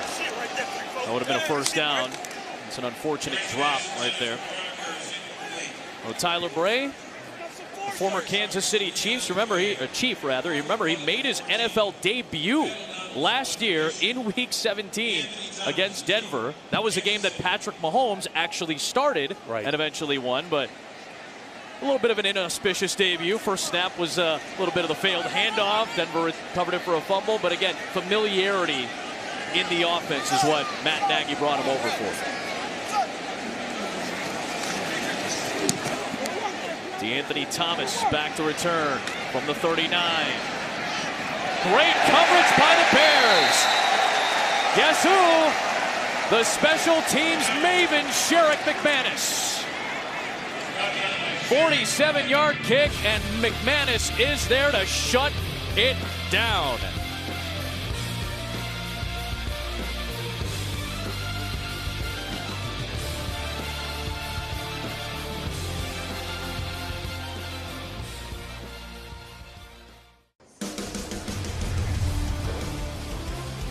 Bears preseason football is brought to you by Miller Lite, the official beer of your Chicago Bears. Hold true. One more preseason game to go. Thursday night, our next telecast against the Buffalo Bills, getting started at 7 o'clock Central Time. Bears preseason football brought to you by Advocate Healthcare. Damian Williams ends up getting tagged for a loss. There's the veteran Chad Henne coming over after spending time with Miami, Jacksonville, 2-year deal with Kansas City. A guy's got 53 NFL starts under his belt.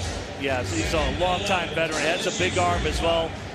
Did sustain a very serious shoulder injury, but was able to overcome it. But he can throw the deep ball. Good job on first down by the Bears. Jonathan Bullard at the point of attack, creating a tackle for a loss situation. So good job by Bullard as he continues to impress.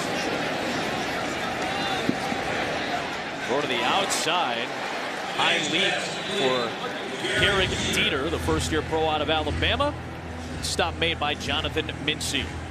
You know, it was even a season ago. Remember, they put Chad Henne in competition with the Blake Bortles down there. So, I mean, it looked like it could teeter either way. At one point, we all know the stories. It got turned over to Bortles, and he shined when he needed to. Remember in Miami where they've had quarterback injuries a lot over the last couple of seasons. Chad Henne was a capable and at times necessary backup for the Miami Dolphins. 10-year veteran out of Michigan. Good pressure that time by the Bears. Henne did a good job of getting rid of it to Damian Williams. Fifth-year running back out of Oklahoma for 12 yards as he stepped out at the Chicago 49. Just a little halfback option with Damian Williams. John Timu has the inside-out coverage, able to complete and turn it up the sideline. You see him sneak right out of the backfield. Timu's got inside out. He breaks out, just has a step on Timu because he has the angle, and he's given the option. Just go where the uncoverage is, or where nobody's covering you. He saw it to the outside. Good pitch and catch. Moving the launch point with Henne, but his throw off target. Searching for Alex Ellis, former Tennessee Vol.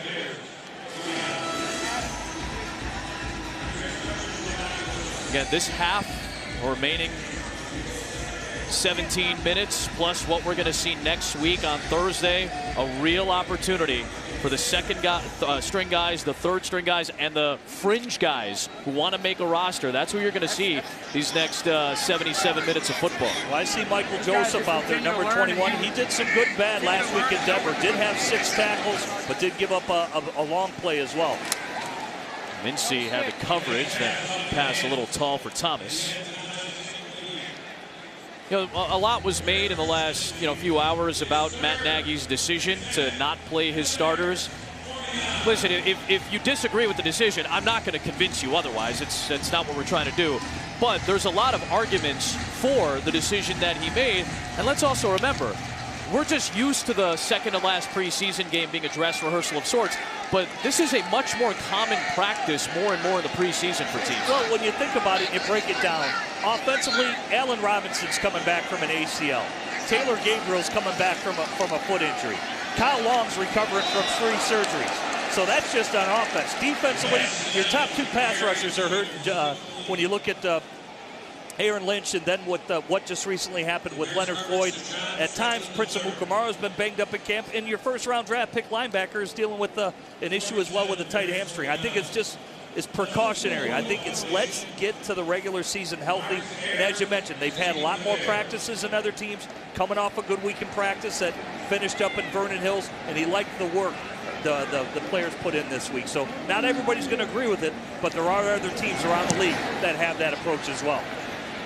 Ayers back to return, fair catch. The Rams did it last year. They sat their starters for the second to last game as well. The Packers did it last night.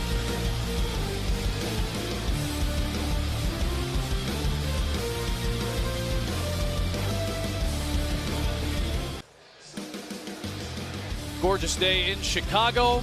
Bears preseason, second to last game, 24-10, Bears on top. All right. This is my last preseason game. The excellent Kyle Brandt is going to join Jim Miller and Corey Wooten next week. So the Bears were nice enough to give me a gift. And if you join me on ESPN throughout the regular season for college football, I like my food on TV because it's the 2 best things in the world, being on TV, watching sports, and also eating food. So these are the smoked pork belly fries, seasoned fries, beer cheese, bacon bits, scallions, smoked pork belly with sweet Baby Ray's barbecue sauce. So if you hear some mumbles over the course of the next few minutes, you'll understand why. Way to go, Adam. That's picked a hell of a day to go on my diet. I didn't know you were a food critic. It's been a mainstay in our booths. Jimmy, you got to hang out with me some more. Where I go, the food goes. Hey, these pork bellies are awesome. I just wanted to say thank you, though, to the Chicago Bears for the opportunity. It's been an absolute pleasure to work with the fine women and men of our crew, to work with this coaching staff, and to deal with these young men who are battling on this field and will be in action in the regular season in a couple of weeks from Green Bay. Kyle Brandt is going to join you next week. He's going to do a great job. I know he's sitting on his couch. Stevenson High School's own Kyle Brandt. We'll talk to him next week. Benny Fowler makes the grab. Picks up 7 yards from Tyler Bray. Some of the defensive backs, John Franklin III and Michael Joseph, are going to get some time coming up in the fourth quarter. Fowler, way to stretch out, probably a little bit more outside than what he anticipated on the throw from Tyler Bray, but way to haul it in, extending his hands, plucking it out of the air. There's another guy, has special teams experience, has NFL experience. So where's it going to end up for Benny Fowler, as some other players have flashed today as well? Yep.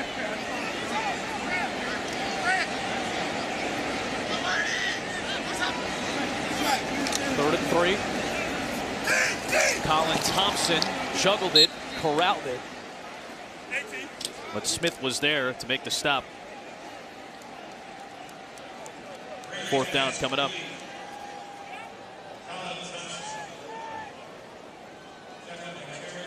Colin Thompson battling for one of those tight end spots again.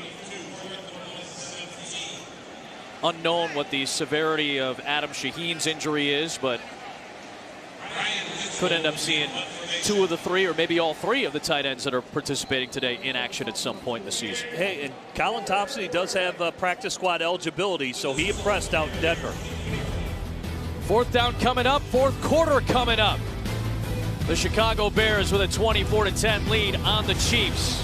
Their Chicago debut this preseason.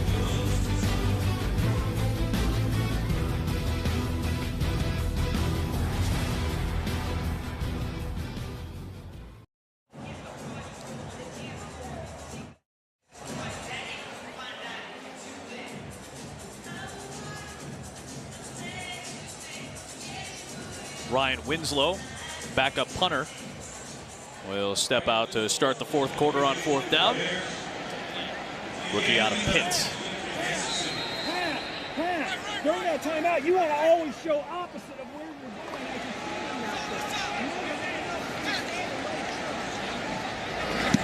DeAnthony Thomas back to return again. Boomed it. Good punt all the way back to the 29. And space for Thomas, the speedster. Slipping tackles and all the way down inside the Bears' 40-yard line. Daniel Brown and Joel Iyebuniwe with the stop. 36-yard return. Let's go to the Advocate sideline interview, and kind enough to join us, Chase Daniel, after another strong showing leading this Bears offense. Chase, Daniel's season continues. How do you feel out there right now? Felt good. You know, we were able to go out there and start fast. That's what Coach Nagy preached to us all week long. I thought, you know, 1s, 2s, and 3s all had a great week of practice. This was like a prep game week of sorts. So we were able to really game plan every portion of the game. So to come out and start fast was good for us. Well, Chase, how about you? It says a lot about you that Coach kind of switches gears, says, hey, we're going to go with the backups, the 2s and 3s are going to get in there. And you can just tell your knowledge in this system, and you're a savvy veteran, just to really pick up. You had a really nice day today. You just showed your comfortability in the offense. Oh, I appreciate that a lot. Yeah, we just wanted to come out here and play fast. You know, we had some plays in the playbook that, you know, guys just knew and could play fast and not think, and I think it's spoken a lot to our attitude throughout camp, and just go out there and have fun out there. I thought our O-line played really well. Our backs, receivers, we were able to sustain some drives against their ones, and you know, score some points. We wanted some more touchdowns. We don't like field goals, but we'll settle for a 24-point first half. Chase, give me a sense for those who are unfamiliar with Matt Nagy. You're obviously familiar with him, having played under him. What is the signature, do you think, from your perspective, of a Matt Nagy offense? Yeah, I just think it's spread them out, get guys in positions to be successful, right? So we have a lot of formations in this offense. It puts a lot of pressure on tight ends and receivers and running backs to line up in the right position. But you saw guys out there getting matchup problems, and I think that's what Matt brings, that a lot of people can't really handle it. What has impressed you about Javon Williams? You hit him on the over route. That was a really nice pitch and catch there. He beats David Amerson. Then the touchdown corner route was a nice one as well. What do you like about Javon? Yeah, he bailed me out right there on a great catch on the touchdown, and the over route just beat him with speed. I think, you know, for a rookie, he just plays really big. He's physical, he's fast. He's not thinking anymore. He was thinking a little bit at the start of camp, but once you see him just settle in and go out there, play fast like he did at Georgia, he can be unstoppable. Really appreciate the time. Excellent work today, Chase. We'll see you next week. Thank you. Chase Daniel, an excellent showing today, running the Bears offense for the better part of a half plus. Chiefs going for it, plus territory on 4th down and 2. They need the 25-yard line. And Chase Litton, rookie out of Marshall, the undrafted free agent on this drive at quarterback. Throws to the sideline and has the first down.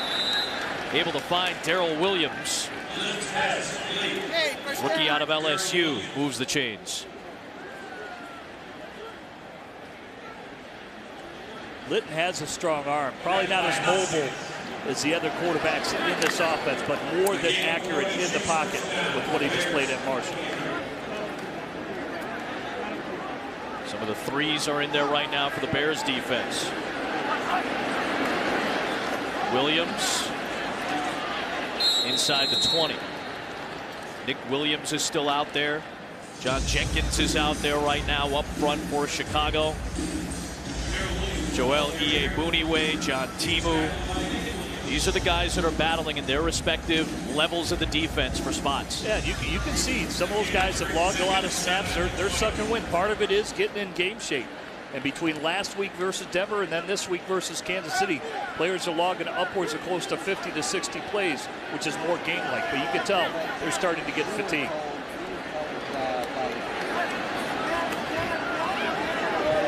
Good pressure by Adebali, but Litton using his feet to work towards the 10.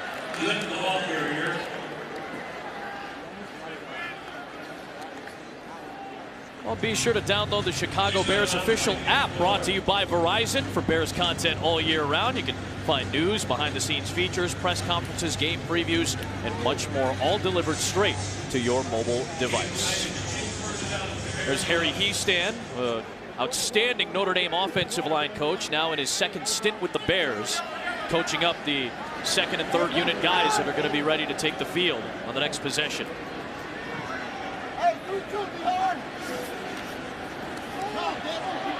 Joseph in coverage that time. Good job guarding against Byron Pringle.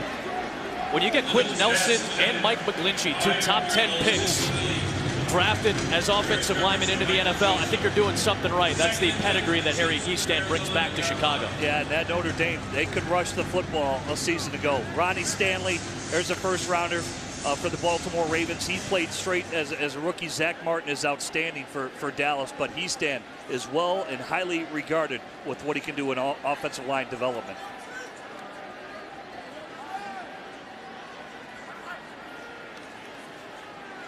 Litton under pressure. Finish. Trying to finish the play, and they will. The pursuit by Kylie Fitz. Something that has really stuck out is his athleticism, used it to finish the play. Yeah, again, he flashed early in the preseason. Again, you've got to be relentless as a pass rusher. Dips his shoulder, fine, quarterback stepped up, but you got to finish the play. Continues the pursuit, brings down Litton right there. That's a big play, and we'll go over his combine numbers. He was impressive in what he did, but Kylie Fitz, he's got a high motor, and he's another guy they could be counting on here in 2018.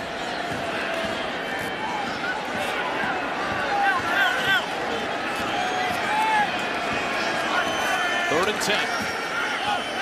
Litton, end zone, incomplete. Good coverage by Timu as a backer. You were talking about the measurables of Kylie Fitz. This dude is an athletic freak. Well, a test explosion is the bench press, the long jump, and the vertical. And those are all areas where he excelled. Here it shows his quickness. Doing the short shuttle drill right there. Actually, it's the 3-cone drill that they use. Shows his quickness there and his athleticism, the ability to bend. Then straight line speed, but the explosion numbers, normally if you get closer to 70, if you add up the bench press, the vertical jump, and the long jump, the closer you are to 70, it shows you how explosive a player is.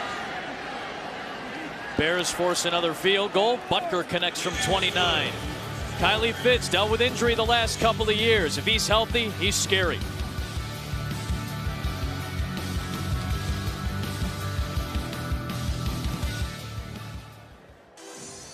Well, prior to today's game, Bears Care awarded $252,000 to Chicago area youth football programs, including Junior Bear and Inner City Flag Football. Both teams out there today. During the halftime, they got to participate in the pregame and halftime activities. Great stuff for the Bears in the community, continuing to build opportunities for for the kids here in Chicago. Awesome stuff. And that's where it starts, is obviously Pop Warner football, and you get taught so many great life lessons, dedication, teamwork, and good to see Bears Care continue to do great work in the community.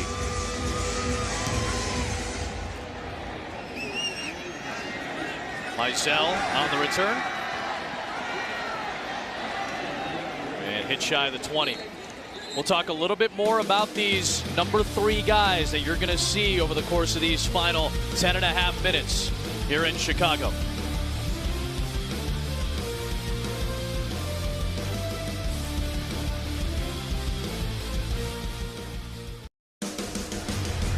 Bears preseason football is brought to you by Advocate Healthcare, Verizon, PNC, and Gatorade. Back in Chicago, 24-13. Bears on top, 10.5 to play. Another drive for Tyler Bray. Ryan Nall in the backfield with him. Bray, a 3-for-4 start. Hit as he throws, and looking for Javon Wims. Well, Jim, let's take a look at some of the QB questions we've received. They're brought to us by Verizon. Which rookie are you most excited about? Buckets checking in with a question. Yeah, it'd be the guy you're looking at right there, the Butkus Award winner. He comes with a lot of speed. I just think the team speed overall on defense has greatly improved with this guy. Covers like a safety. He is a ball hawk to the football. I mean, running backs, go watch his college tape. They could not get to the corner. This guy outruns them to the corner, and he can weed through the trash. I think he's going to be an outstanding pro when it's all said and done. No, not much there. I stood on the sidelines during the national championship game in Atlanta this past year, watching Roquan Smith. The thing that probably impressed me the most is exactly what you talked about. Alabama had a great rushing attack. The sideline-to-sideline speed and pursuit, and the tackling ability to finish tackles. That really stuck out when we watched him live. Yeah, he ball hawks him too and finishes. Like I said, he is an excellent tackler. He wraps up, very physical. Hey, he was the MVP of the SEC championship game, and then, of course, the Rose Bowl as well, where he was just all over the field. Yeah. His speed cannot be denied. Just his instincts. Yep. False start. Offense number 73. 5-yard penalty. Still third down. Will Precheck tag for the false start penalty. Take a look at another QB question brought to us by Verizon. Murray asks, is it possible that the Bears defense and offense could be in the top 10 this year? This was a Bears defense that was in the top 10 a season ago. The offense needs some improvement at 29. Yeah, I think that would be a Herculean task. I think, you know, much like the Bears 2 seasons ago, they were 30th defensively. Now they've worked themselves into a top 10. I think a more realistic approach, hey, could they be mid-teens? I definitely think that's realistic. I think that's real, because you got a whole new offense which that the quarterback is responsible. It's going to take some time for that to develop. We appreciate your questions. Timeout on the field. We'll step aside with 9:18 to go.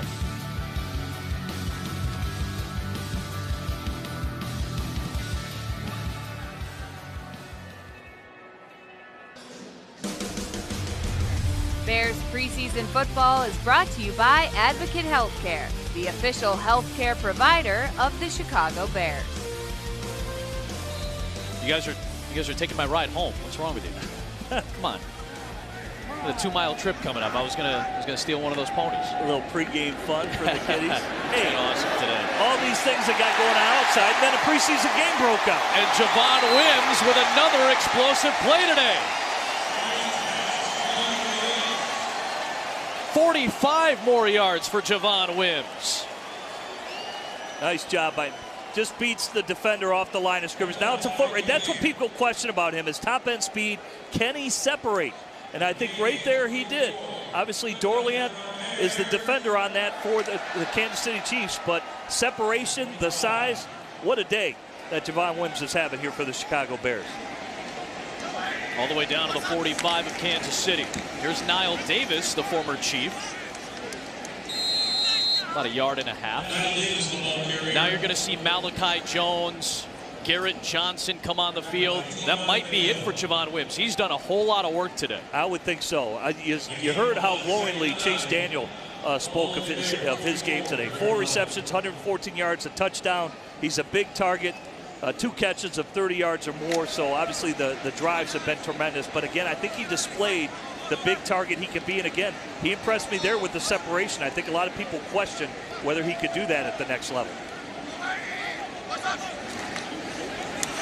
There's Niall Davis again. It's close to the sticks. It's like Bradley Soul, slow to get up. Yep. Bradley got the start today. 7th-year man out of Ole Miss. Signed a 2-year extension this season.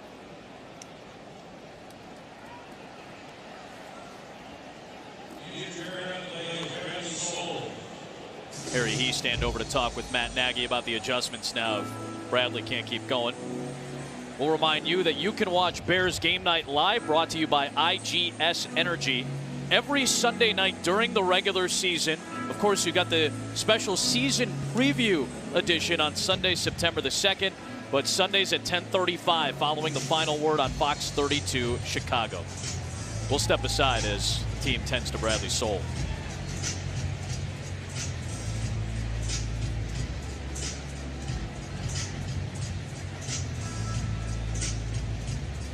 This broadcast is copyrighted by NFL Productions for the private use of our audience. Any other use of this telecast or any pictures, descriptions, or accounts of the game without the consent of NFL Productions is prohibited.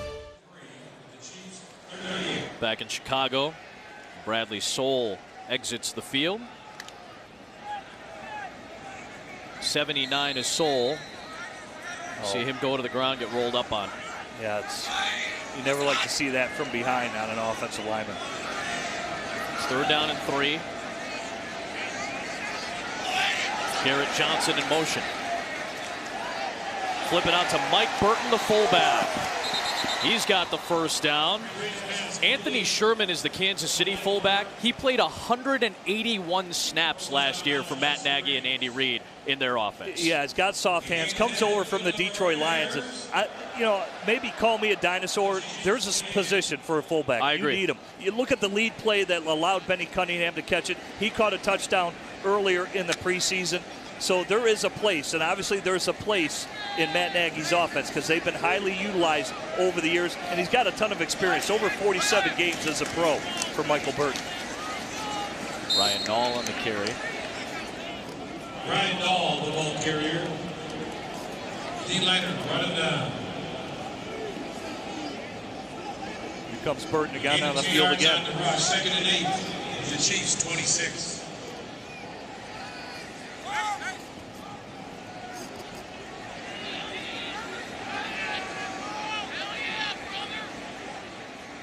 I think there's a misconception about Matt Nagy's offense, kind of assuming that it's going to be college football on an NFL field. I really don't think that's the case.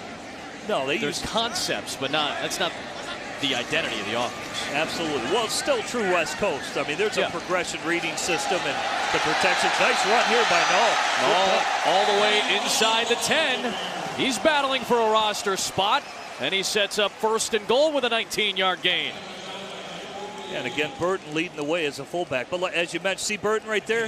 Yeah, there's a need for a fullback. He bounces out, gets to the 2nd level, cleans it up a little bit. Burton cleaned up 2 to 3 on that play. So nice vision, good cuts. This is a bigger back too when you look at Nall. Quick, a lot quicker than what I thought for his size when he broke that 69-yarder against Cincinnati. He had 3 in college as well at Oregon State. Bears want to be better in the red zone. They've had a sharp preseason thus far in the red zone. Right back to Nall. Ryan Nall pounding ahead, close to the goal line. You said it, 232 pounds, but a guy who was an H-back and a tight end at Oregon State as a freshman. He comes over to the running back position, ends up running for over 2,000 yards in his Beaver career. Yeah, and I think for him, he's practice squad eligible. He's going to have to clean up and do more on special teams aspect of it, but clearly you see the vision, the speed, the ability to make cuts, and his vision is what impressed me. That's twice now, Cincinnati game and this game, where it looked like kind of nothing was there, and he created something. just run into daylight, which is really a great trait to have as a running back. Feeding it to Nall. Oh, he got wrapped up impressively by Justin Hamilton. Horonis Grasu is out there as well. He's had limited duty in the preseason. That center position, the backup center position, is going to be one to keep in mind over the course of the next 64 minutes of football for the Bears in the preseason. But I think that's a good case there. Horonis Grasu came to the Bears when they drafted him as an undersized, needed to get a lot stronger. He has gotten stronger, but at times he can be pushed back and hasn't displayed that anchor that you need at the point of attack. 3rd down and goal. Toss play. Nall. Unable to get there.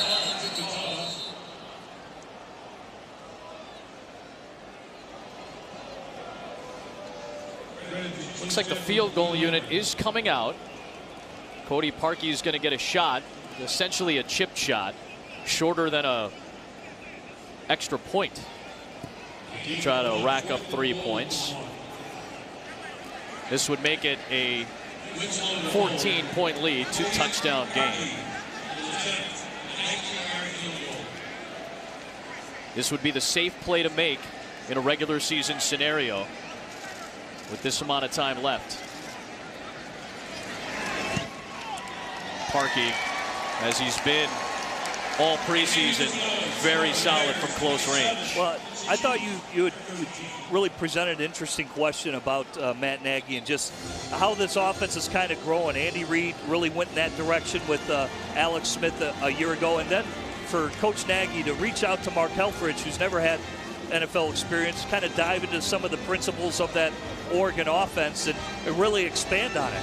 So I think it says, again, a lot about Coach Nagy, that he is open. They still have their principles in the West Coast, but football is being played a little bit differently today, and how you can put players in a bind with all the speed that's on the field at one time.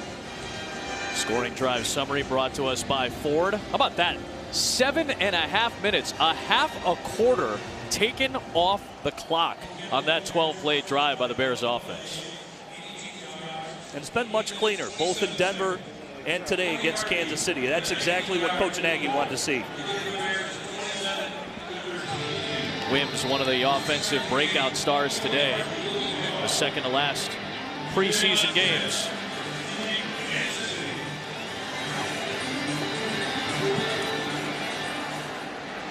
Draymond Smith will have a return opportunity from the 4. Covered. Good job by Benny Fowler in special teams. Well, you can join Lou Canellis, Jim Miller, Corey Wooten, Jeff Joniak, Anthony Herron, Big Ant, love him, and Tom Thayer. And I love all these guys for Bears Postgame Live, brought to you by United Airlines, the only place for live postgame press conferences and player interviews after every game on CW50 Chicago or Fox 32 Chicago. Check your local listings. I might crash one of those, just so you know. Be ready this year, all right, Bill? Hey, you're more than welcome, man. We'll have the food waiting for you. That's exactly what I wanted to hear. Thank you. 3 timeouts plus the 2-minute warning for Kansas City. From the 27. And penalty markers come flying in. Jonathan Mincy was in coverage against Tim Wright. Michael Joseph was out there as well.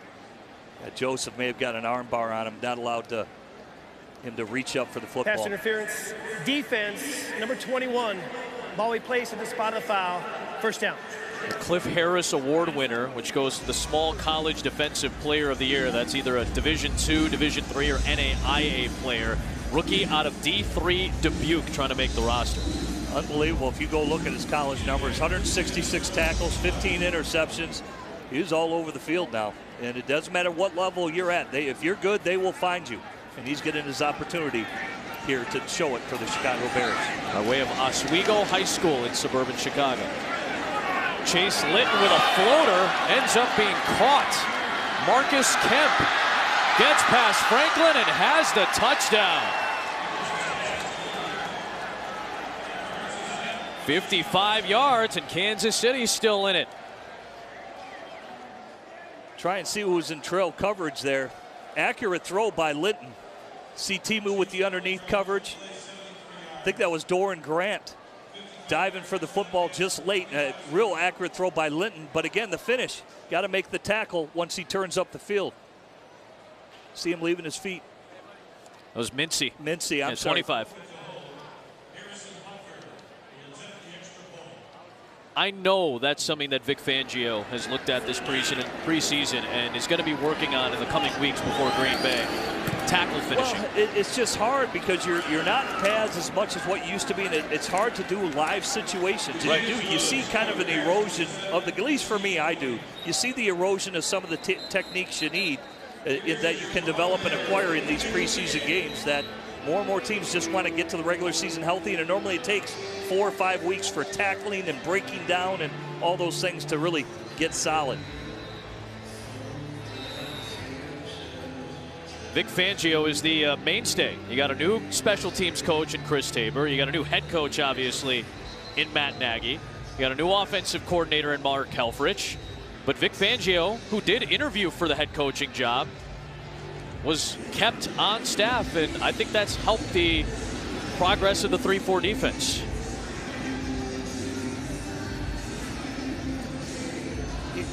You can just tell they're playing a lot faster defense, at least with the first units. What I've noticed, just the development of Roy Robertson Harrison, where he's at. Jonathan Bullard, I think, is playing much faster, and all of them have talked about it. We just feel more comfortable. They know the calls. They can anticipate Vic Fangio, the play caller, in certain situations, what to expect, and you do. You just play faster as a player, knowing what you're getting into. Bears were prepared for an onside kick. It'll be a touchback for Chicago. Well, obviously, Matt Nagy is forever connected to Andy Reid. First 10 years of his NFL coaching career was with Andy Reid in Philadelphia. The last 5 years with Kansas City. The last 2 as the offensive coordinator. And he said, Andy Reid taught me how to be a coach. I'll be emotional when I give him that hug. I'm here because of him. And he was emotional when he told you and I that, and certainly for Matt, he wanted to make a good showing. This is his first time coaching the Soldier Field. All the fans that came down to the game, the expectation is high, and there's a lot going on for a first-time head coach with everything he was dealing with today and all those relationships that he's left behind in Kansas City. Niall Davis showing the agility and escapability. Finally brought down by Armani Watts after a 16-yard run. We'll see if they can close it out. Close out the game. Nice job by Niall Davis. Here's a wily veteran. Knows this offense well. Spent time in Kansas City. Offers special teams ability. Chiefs still have 3 timeouts. We're going to hit the 2-minute warning right here. We'll see if the Bears can salt this game away with a couple of first downs. Back in Chicago for the first time in the preseason. It's been a fun one so far and a great Saturday afternoon at Soldier Field.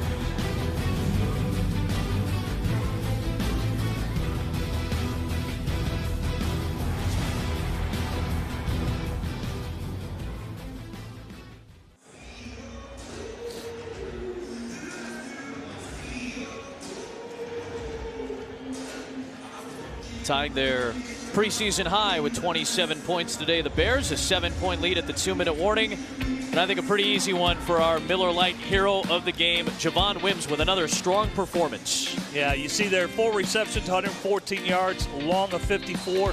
And obviously the big touchdown in the corner of the end zone. He didn't discriminate. You not only catch big plays for Chase Daniel, Tyler Bray hit him for a big long gain as well. And now the Bears in 2-minute mode, trying to salt away this game. Chiefs have all 3 of their timeouts.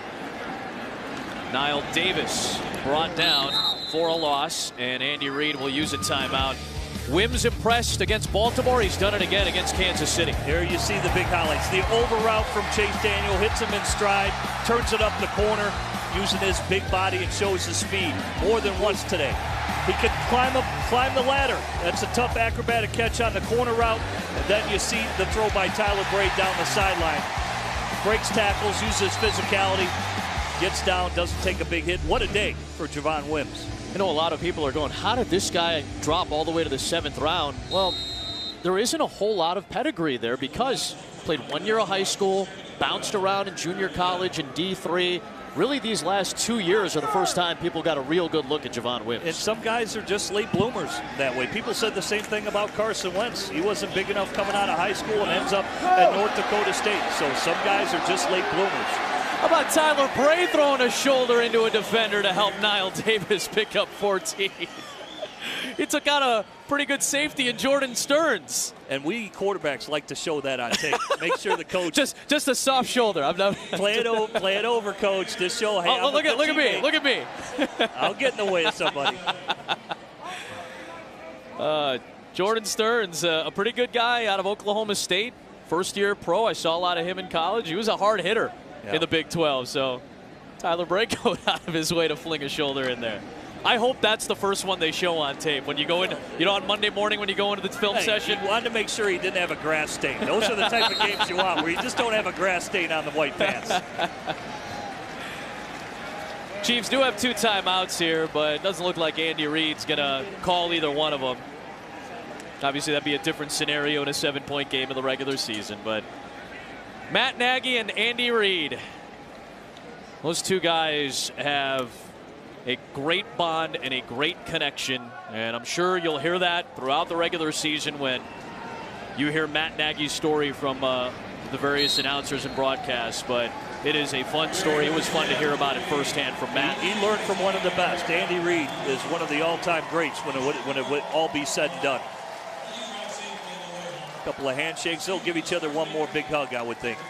A lot of familiarity between these 2 teams in terms of personnel, and certainly with the guys in charge, and Andy Reid and Matt Nagy. There it is. They're saying, hey, good luck. You're on your own now. Coach knows it, too. Really cool moment right there. Back-to-back wins for the Bears in the preseason, 27-20 over the Kansas City Chiefs, knocking off a couple of AFC West teams. There's Patrick Mahomes, who a lot of people believe have a very bright future in Kansas City. And the Bears 1 game away from finishing off the 2018 preseason. Of course, our next telecast brought to us by Advocate Healthcare. The Bills will be in town. Got a young coach in Sean McDermott, bringing a young quarterback, a first-round pick in Josh Allen to Soldier Field on Thursday night. Yeah, he's got a big arm, and it'll be interesting to see the weapons that he has. Will their running game be the same? They got a different offensive line, and certainly another young quarterback who Mahomes they saw today, and now probably next week Josh Allen, because he probably will be the opening day starter for the Buffalo You think Bills. over A.J. McCarron? I think A.J. is going to be out a little bit longer with that shoulder. The shoulder issue? We'll see. Yeah, between him and Nathan Peterman, you'd think Josh Allen's got the leg up there. He's got the physical upside. You just worry about them early in their season. They've got 5 teams that are great pass rushers they're going against. Will they trust him against those pass rushing teams? Well, this is the regular season schedule, 1 through 9. Again, mobile quarterbacks you're going to see. You're going to see Aaron Rodgers, Russell Wilson in the first couple of weeks. And you got to go through the AFC East this regular season. Patriots, Jets, Bills, Dolphins in that mix. That's going to be difficult in terms of that stretch. Yeah, it'll be interesting to see what the Buccaneers do week 4, because Jameis Winston will be out week 3. Bears will be cognizant of that. And then here's the rest of the regular season. Back again with a lot of